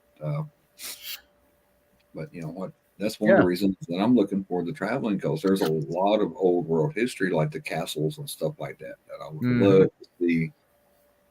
Part reaches out, and but no, up next to you, I was going to ask you. I've seen a thing about Lake Michigan and stuff like that. They call it the Lake Michigan Triangle. Yep, that's I've heard of that. More shipwrecks there than the Bermuda Triangle. Yep. There are lots of triangles, not just here in the U.S. but Cheryl all Carter, over the world. Cheryl Carter, who's been on this show, she wrote a book about triangles, and I can't remember like 20 of them, I think. But Alaskan Triangle, Michigan Triangle, Bermuda Triangle. Yeah, my friend Mike Ricksecker, he wrote a book on the Alaska Triangle, and there's the Bridgewater Triangle. You could if you have 3 points, you can basically make a triangle anywhere. But I would be interested in to try to investigate a Masonic lodge, which probably won't happen. But I mean, if there's a something to do with Uncle Dave had building. a lot of stories of the Masonic lodges, where he said one night he was up working late. He was painting on a mural there a few years back, and painting away, and the way he tells the story, he says he was painting, and he says, I heard something. I look over, there's a guy over there, and I look again, he's gone, and I'm like, okay. And he says, we're just always there. So there's a Masonic lodge that's actually shut down in Mendota, Virginia. I don't know how far that is from Sarah, but they're not far. And Mendota's right here. So, but yeah, because I'm 20 minutes from Mendota. Yeah, you're 30 minutes from me. So yeah. Oh, so. Yeah. I thought you were in Massachusetts for some reason. No, because You're Virginia. I'm about 35 minutes from Valerie too. But yeah, Mendota actually in the little town. I don't know if you call it town or whatever. It's unincorporated. They have one stop sign, and then it's got a sign on it, now entering, now leaving. But there's actually a Masonic lodge that is closed down there. So if you go down and talk to the locals and offer them a few bucks right now, because they're all about tourism. Well, I mean, whatever you can in the area. I mean, because the main haunted place down there is Abingdon. So yeah. The tavern. Yeah, the tavern still has the shackles and the stocks upstairs where people would put. That's right. No, the tavern used to be a stagecoach stop, and then they have during the not the Revolutionary, the Civil War, the South would they would have soldiers reside there, and they invited a lady of certain quality one evening, and she ended up dying. A lady of quality. Lady of quality, certain qualities. Yeah, and then like the Martha Washington. More recently, the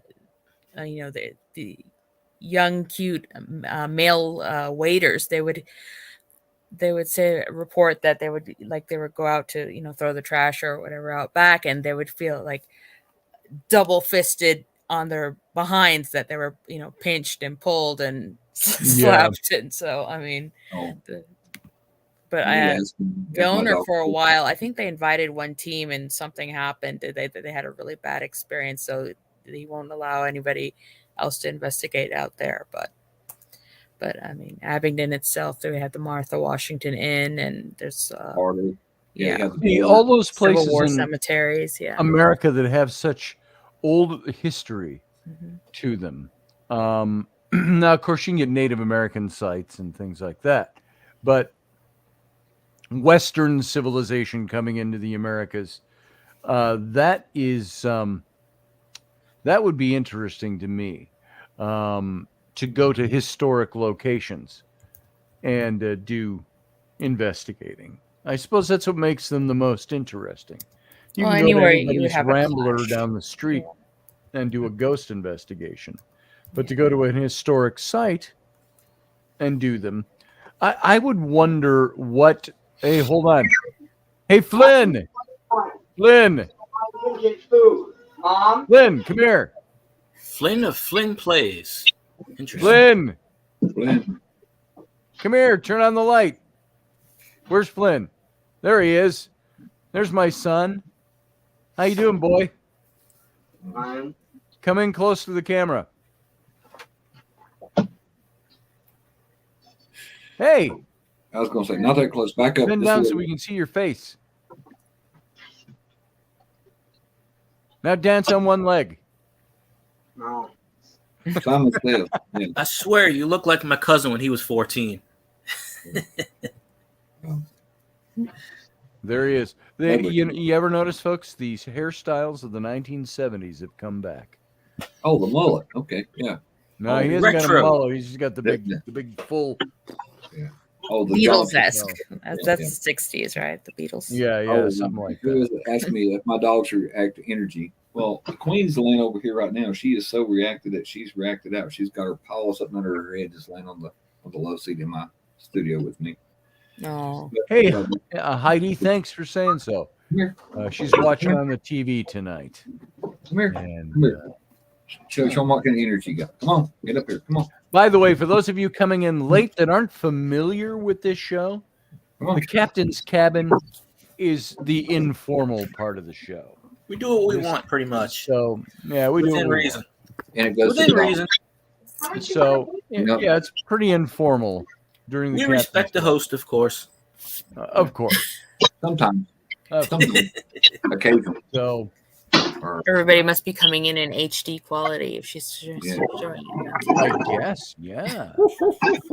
yeah. I'm going to take Ellery's window out of there. There we go. Yep. She's Yeah, up she there wanted to- somewhere, she I'm wanted to know how sure. she reacted to the energy. Look at them sleepy eyeballs. No, Oh. yeah, that's how she's reacting.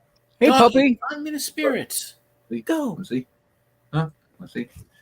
Oh, we watched the Flash movie today, and Yeah, how was that?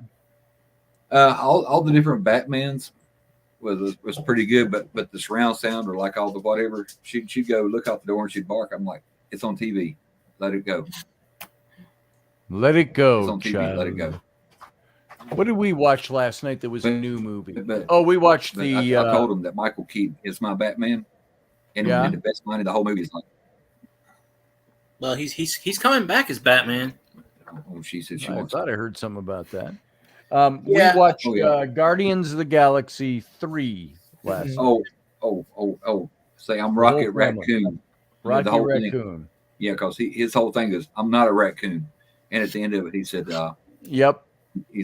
I'm Rocket Raccoon, and but yeah, Yeah. that was yeah. Well, way to give it away. Yeah, but anywho, No, it was Hey. actually a good. It was a really good movie, and I thought it was well done for a science fiction, high end AI type Yeah. of movie, visual effects movie. Did you But, think that it had proper closure? Being the last volume? Yeah, it had proper closure, but I think they left it open for number Well, 4. You They never did. know what they with Disney Plus. They'll give everybody a spinoff show apparently. So Yeah, Oh, I that's how you make the money. last Have thing, this Star isn't Wars giving too ideas. much away, but the last thing in the film, it says Star-Lord will return. That's Yep. I all. have no idea. I've never seen any of those movies, so I don't know. yeah. Why Oh, they're live good. in the swamp with no internet. I got through the last Picard last night, and Oh, I wasn't expecting that ending. I was What like, did you damn think it! of that? I was like, this is why I avoided the second season, just for that reason. And I was like, damn it, more of him. What? Why did you avoid the second season? Well, mainly because of Whoopi Goldberg, but Oh, yeah. yeah. But yeah, I saw the end part, and they had the credits, and I was like, okay, well, I'm gonna end this, and then I got up, and then I heard more talking. I'm like, okay, what's this? And then I see it, and I said, oh, we know what season 4 is gonna be. Yep. Oh, yeah. You do. Hey, you know what? I used to say my favorite captain was Kirk, but I think I got a new favorite captain now. If nobody has saw Picard, I'm sorry, but Yeah. but the new captain. I did see the first, because after Picard, it brought up the Strange New World. So by accident, I did see the first one, and I was like, it's okay. I have to get into it though, but Strange New World. Strange New Worlds is good. it gave me all the feels of the original when I was a kid, and I liked that. There's and you know, just like any series, you got to get into it. I've seen 2 full seasons of it now, so I'm loving it. And I think I'm gonna start watching the Lower Decks, the cartoon one. yeah, that was fun. Oh, it is good. Because I play this game on Facebook. It's called Star Trek Timelines, and you know you do tasks and you do this. It's got I've all seen that game. Yeah, it's got all the characters, and I play it like a couple minutes a day. I think I'm at level 55. And then you get all the characters, and then you build them up to 5 stars, and then you freeze them, and then you pull them. You know, it's just a task thing. And they just dropped the Jack Crusher thing, which I got to go get, which is rare. So I'm trying to get that. Yep. You know, the one thing about what was it? What was it? Oh, The Big Bang always taught. They had Will, the guy played Will on Star Trek or whatever. He always Will Wheaton. Will Trader. Yeah. By the way, and so you know, Star Trek is so pop culture. But Anita said the reason I asked, say your dogs react to energy from spirits. Like I said, sometimes she just barks, and I look to see what she's barking at. It ain't nothing there, and I tell her to lay down. That we're all good, but yeah, sometimes, like I said, you know, if you feel something come through, she'll let me know that something ain't right in the force. Is she quite anxious? Oh no, most times she's so lazy that she don't want to move. Poseidon, on the other hand, he is a ball of destruction. But puppy school starts Sunday. He just don't know. He just don't know what's coming for him yet, though.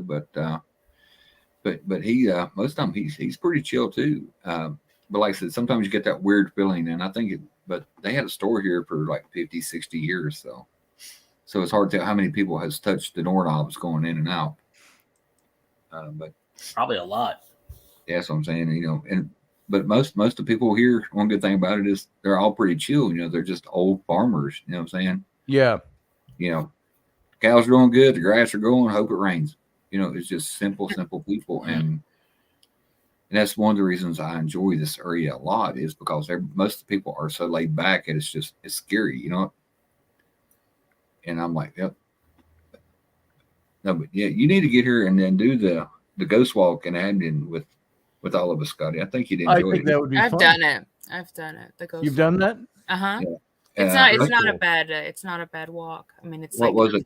Was it like $25 or something or another? And they take you to the Barter, the Cave House, the Tavern, Martha Washington Inn. Yeah, it was like 10 or 20. It wasn't bad. I mean, Yeah, the lady that does it is she has like a degree from ETSU in storytelling, so she tells it really well. Yeah. I think they call her the Haint Mistress because it goes. So I know where you need to come. You need to. When did they do the storytelling in Jonesboro? They have like 2 weeks of nothing but storytellers and people who writes books and stuff like that. They just had the Highlands Festival. So, and then the week that I'm gone, they're going to be having Rhythm and Roots in Bristol. So, yeah. Well, I was going to say all the dirty hippies will show up. Oh Lord, I'm not going nowhere. Damn hippies, they don't die out. No, they're like roaches. They'll live forever. Yeah. Hey, what was it we had? They all showed up here at South Olson Lake here a while back. I told them. That was not Fun Days. What do they call that? I know there's all high on acid and all that other shit. And I told them, I said, hell, if they go in the lake to take a bath, all the fish will die. But no, Jonesboro storytelling, Scotty, you need to look into that. Load up your books or whatever, and just because you tell a pretty good story, you're well spoken. I think you'd be a hit. But it's in Jonesboro, Tennessee. And it's like 2 weeks, and they just sit around and just tell stories. I'm trying to Google it. Yeah, because if I touch mine, it'll probably cause. The other night my connection was garbage, but Xfinity finally got their shit together. So all right, yeah. But no, look it up. It's in Jonesboro, Tennessee, and it's the story. What do they call it? The Storytellers Festival or something like that. Oh, where? Jonesboro, Tennessee. It's spelled. How do you spell it, sir? It's spelled weird. It's no, it's Jones. Yeah, and then BOROUGH. Jonesboro. Yeah, like borough. Yeah. I think it's just BORO. Maybe I'm wrong. Like Berg, like Edinburgh.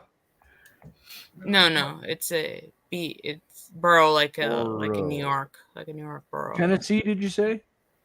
Yeah. Tennessee. Yeah, Tennessee. Let's see what comes up. International Storytelling Center is in Jonesboro. So they must have there it is, National Storytelling Festival. Yep.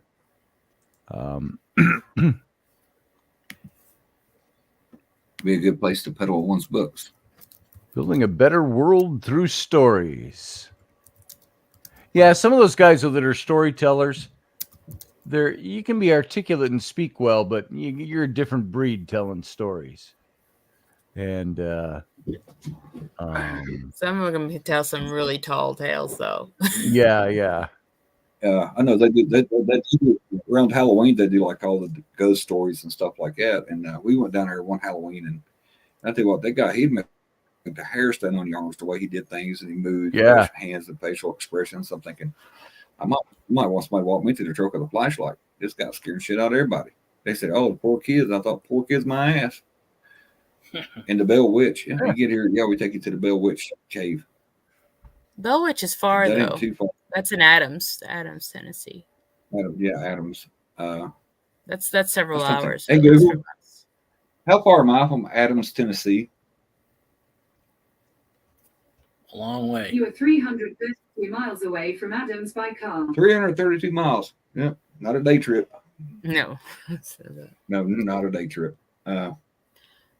But even I think on the towards Halloween, one of the ghost tours, or maybe they were during the Highlands Festival, they were having reenactors in the cemeteries, having people walk around the cemeteries and having reenactors tell stories that way,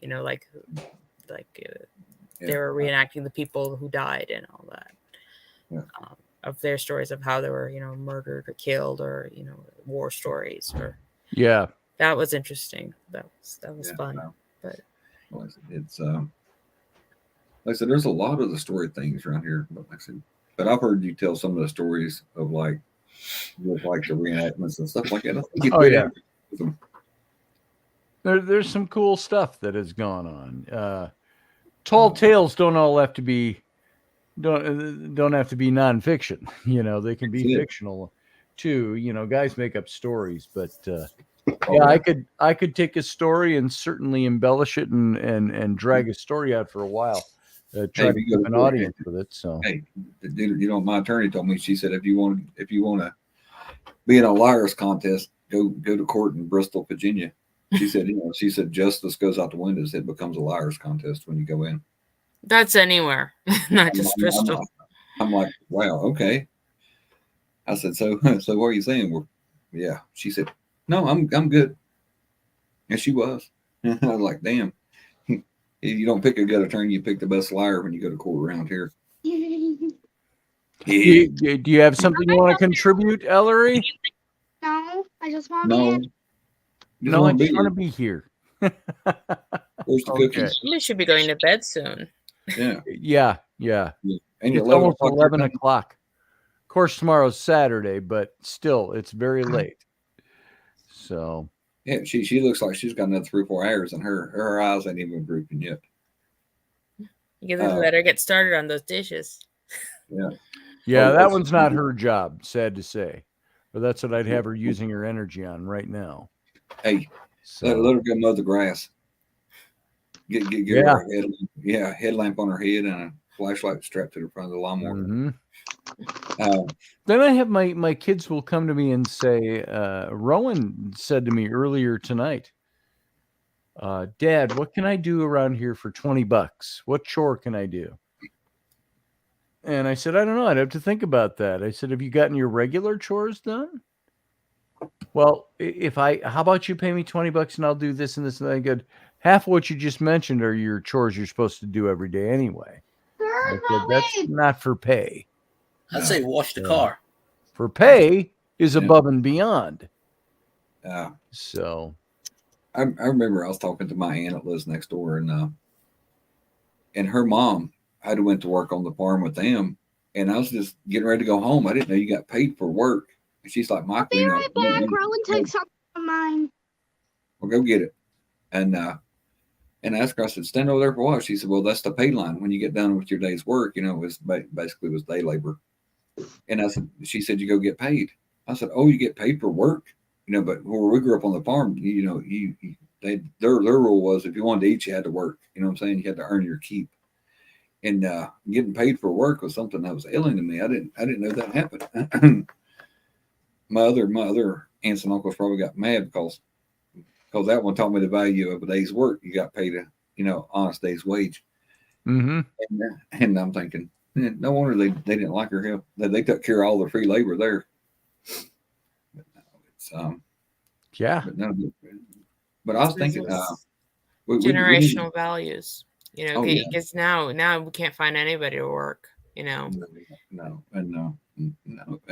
There's a food truck sitting out here, and the guy said, Michael, find us 3 people to run the food truck. Full of stock, ready to go. The only thing you have to do is stock it with food. You can't even find one person come to work, much less 3. Same with the carpet cleaning van. Looking for a 2-person crew that can follow instructions and don't steal. And you can, that's 5 people that we need right now that we could put to work, making a decent living. But you can't find one. Cannot find one person to work.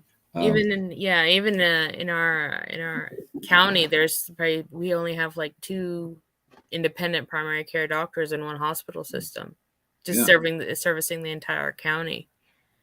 So I mean, it's tough everywhere because the way the government is doing and the way healthcare is going, people would rather retire than keep up with what they're wanting. Sure, yeah. So, and my new doctor that I'm going to see, he retired from the Navy and went in to be a PA, and that's lovely, Ellery. That's lovely. Oh yeah. Hey, I got the same one. That's what gives me some boyish good looks. Hey, it helps. After you hit 5-0, you got to do all you can. But he told me that he could barely keep enough, like nurses or receptionists to keep those doors open. Yeah, we're shorthanded. Then he turned around and said that certain insurance don't want to pay you. That they would, the insurance tries to bend the doctor over on the back end.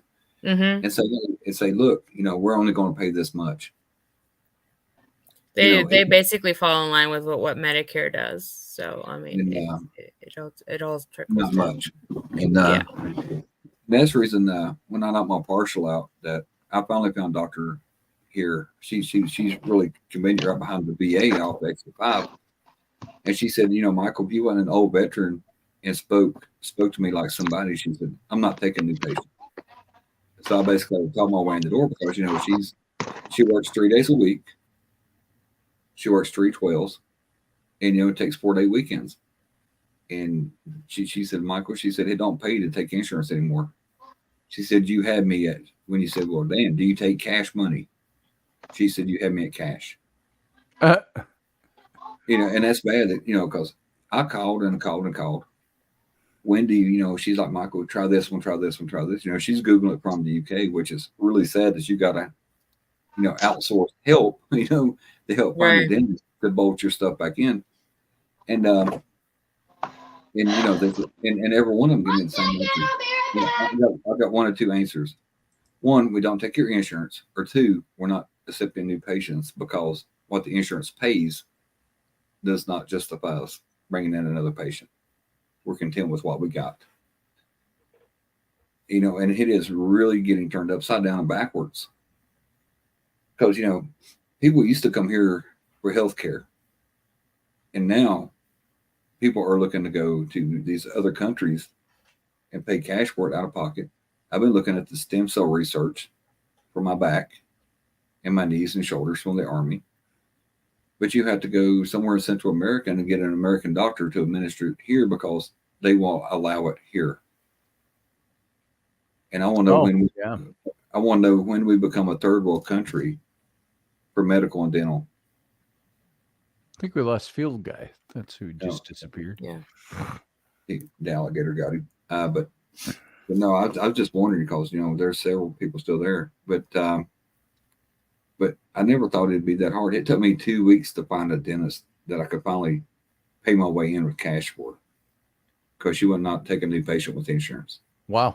I mean, in our area, just to get a referral out to see a specialist, it takes at least almost 3 months. Yeah. Because we don't have the resources. I mean, I'm half tempted just to go out to Richmond and just tell them, hey, we need to get either the military in or someone to help support this because the bottom's caved out. I mean, we were already at the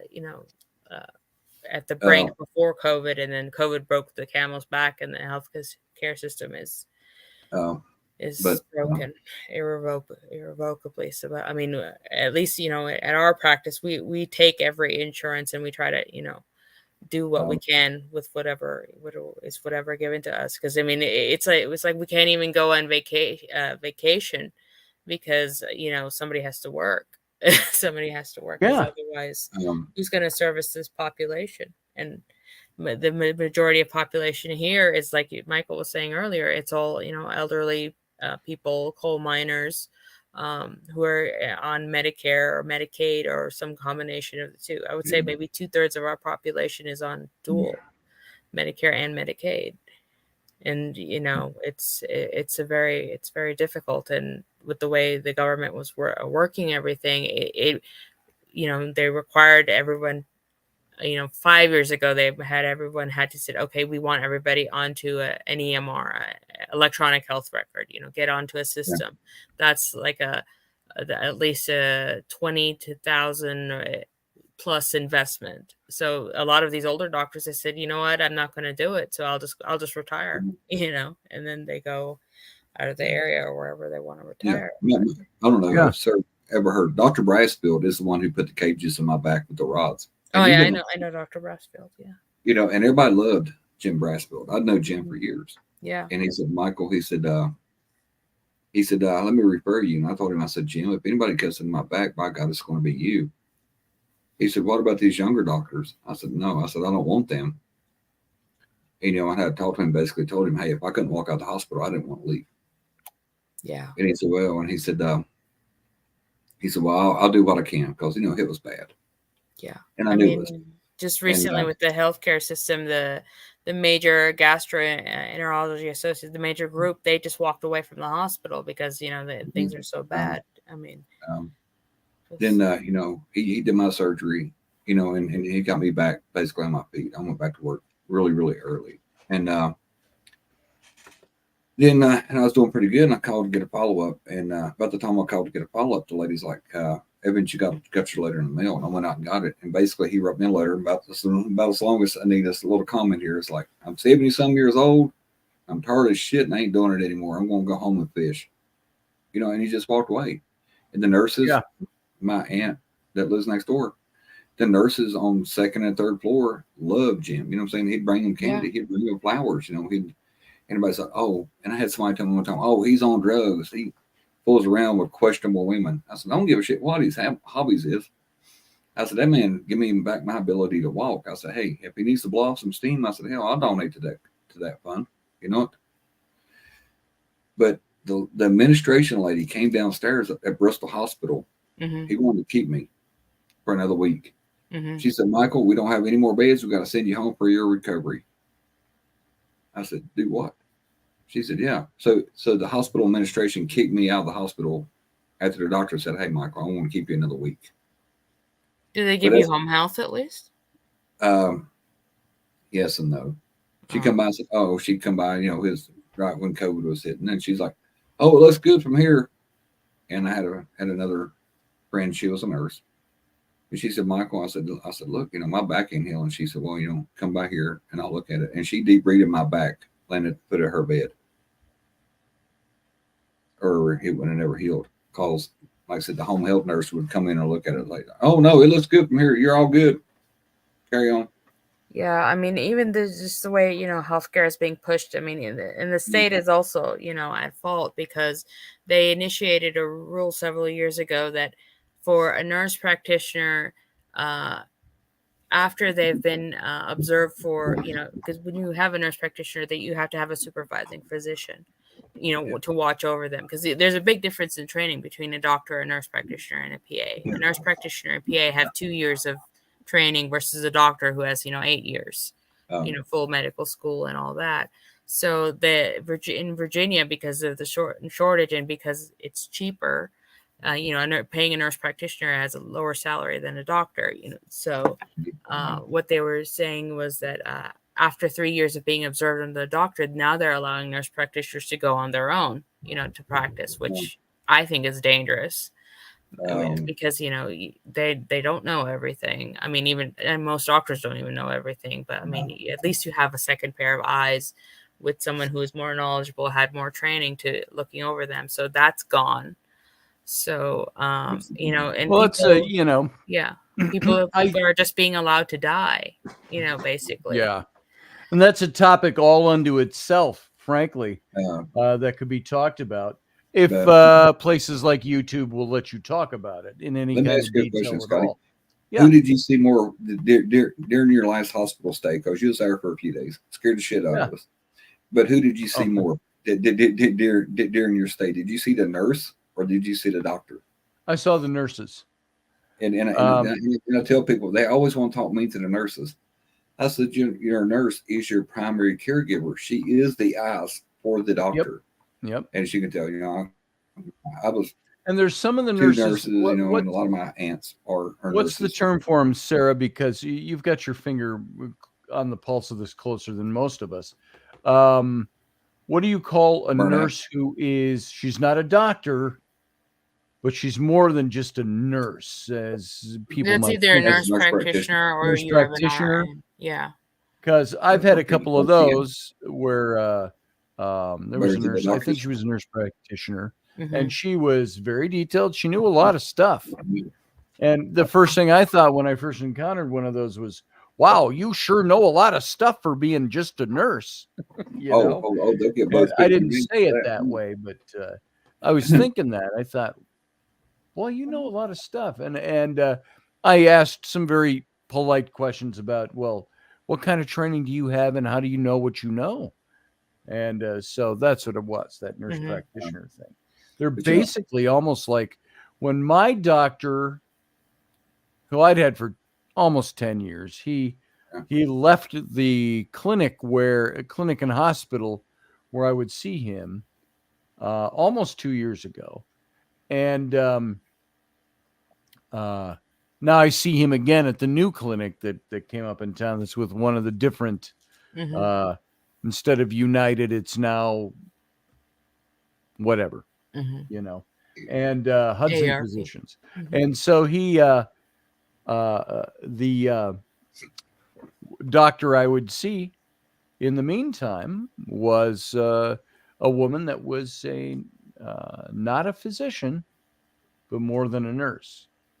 So so it was interesting, Yeah, I mean, nurses have their own levels and trainings. You have your registered nurses, your LPNs, basically, based on the amount of training, whether they can do phlebotomy, your stick you.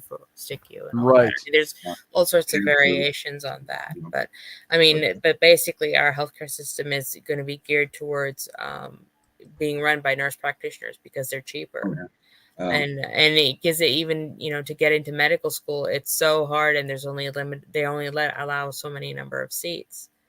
And then, with the other stuff going on, because then we, try to either bring other people in through foreign graduates, try to bring them in just to, cover the gap, which that doesn't always work either, because even if you have they have them rotating around in hospital systems. So it's like you see one day and they're not there, the next time that you're in the hospital. It's like you're one and done versus building that rapport and learning your history and all that, because that's why it's important to have a good primary care. They know you, they know what you react to, what you've done versus, if you're seeing somebody new every time, they're going to run through the initial checklist every time, which is frustrating. Sure.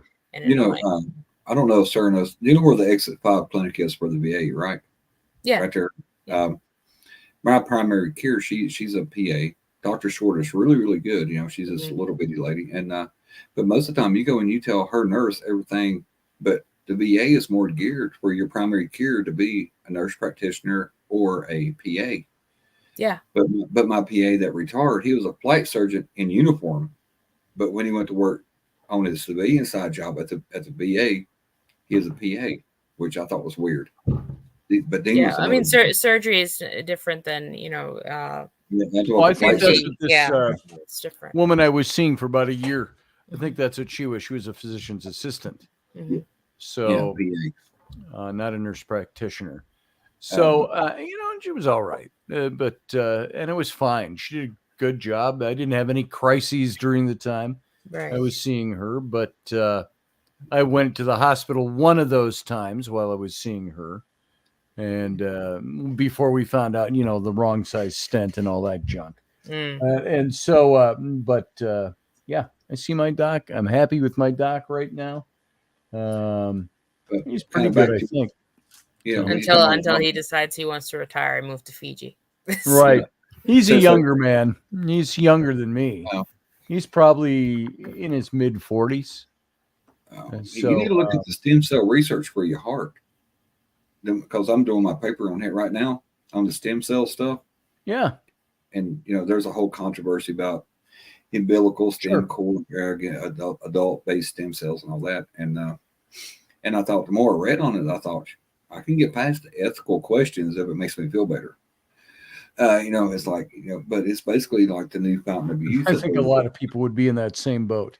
If it's going to make me feel better and prolong my life, I might be able to be less ethical about it, or you know, supersedes the ethical questions. Yeah. Yeah, there was a new movie coming out. I think it had. I think I saw a trailer for it. It was about a woman who was buying years off of a younger woman or something. There was some research that they were doing that there was this woman who's in a lot of debt, and to pay off the debt, she would, you know, sell her years to, I guess, the main bad guy or whatever. Yeah. And she ended up being prematurely old, like a reverse. Yes. Yeah, there's one of the things that what was it? They had the little band that said how much time they had, and each year of your life was worth so many credits. But no, you're talking about the healthcare with crappy doctors and stuff like this.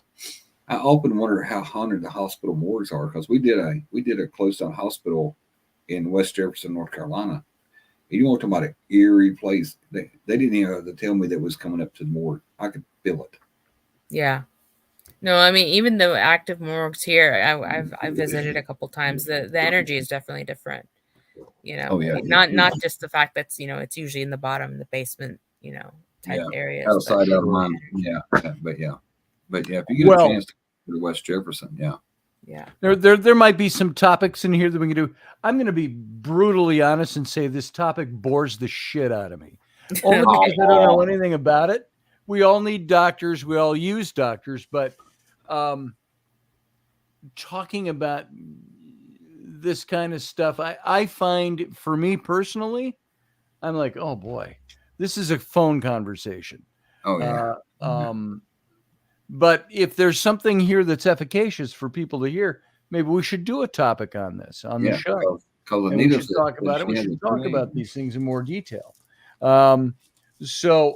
Otherwise, we start getting into the minutia of that was my experience. That was my experience. Well, in other news, I've heard Ryan Reynolds is trying to bring back Elf. So. Is it? Hey, Alf worked. And he said, talking about boring. I got a funny joke. They said after a man gets a certain age, he has to have certain procedures. Find a female doctor or a doctor with small hands. Nice. I'm not a doctor. To quote Chevy Chase as Fletch, what, you got the whole arm up there, Doc? Yeah, pretty much. Everything's done by laser now anyway. It's all done with the toys. Anita Palmer, yes, Field Guy is in Louisiana. He's very close to New Orleans. So, Nolans, as he might say it. Hey, haunted and voodoo, because we went down that slippery hole. Everybody's like, shitty doctor, Yeah. But that is a really, really place, and they have hoodoo down there too. So not only do you Yeah. get the voodoo dolls, Santeria, hoodoo. Yeah, New Orleans is definitely on the Santeria, paranormal and bucket list. that'd be interesting to. I'd like to look into that a little bit just to learn more about it. I think that'd be an interesting Yeah. It's time. culture. And, Yeah. So, but there's another place. It's called the Convex, where the Little Colorado and the Big Colorado comes together, and it's on some Indian reservation out there in the Grand Canyon. And that tribe will not let white men go down to the Convex. And everybody's like, "Oh, you can't get down there." I'm thinking, I used to jump out of airplanes and rappel a lot. Don't tell me I can't get down there. But there's something about that convex that's supposed to be like an energy vortex that comes through there. And they said that's where all the spirits of the ancestors come out of the vortex between interesting. where the Little Colorado and the Big Colorado meets. But he said, Yeah. a wild part. I don't Yeah, know. getting into places is definitely not as difficult as asking permission. Hey, it's better to ask for forgiveness than permission. Yeah.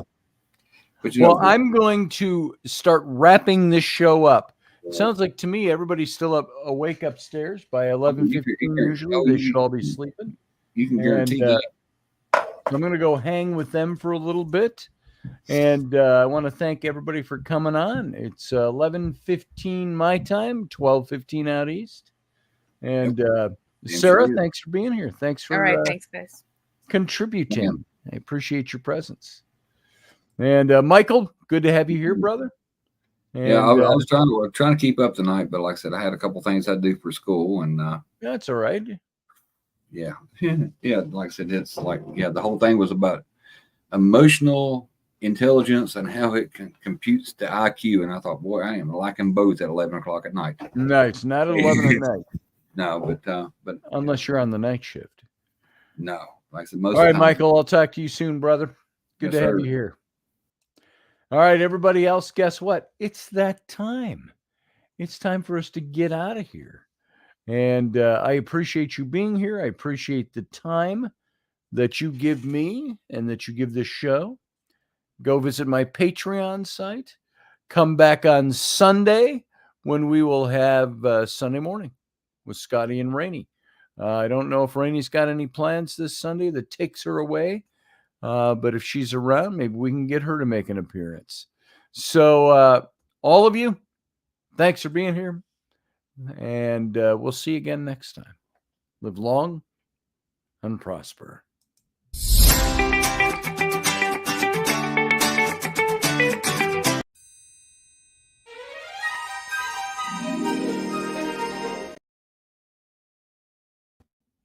Ha! I started the wrong ending. Let's do that again.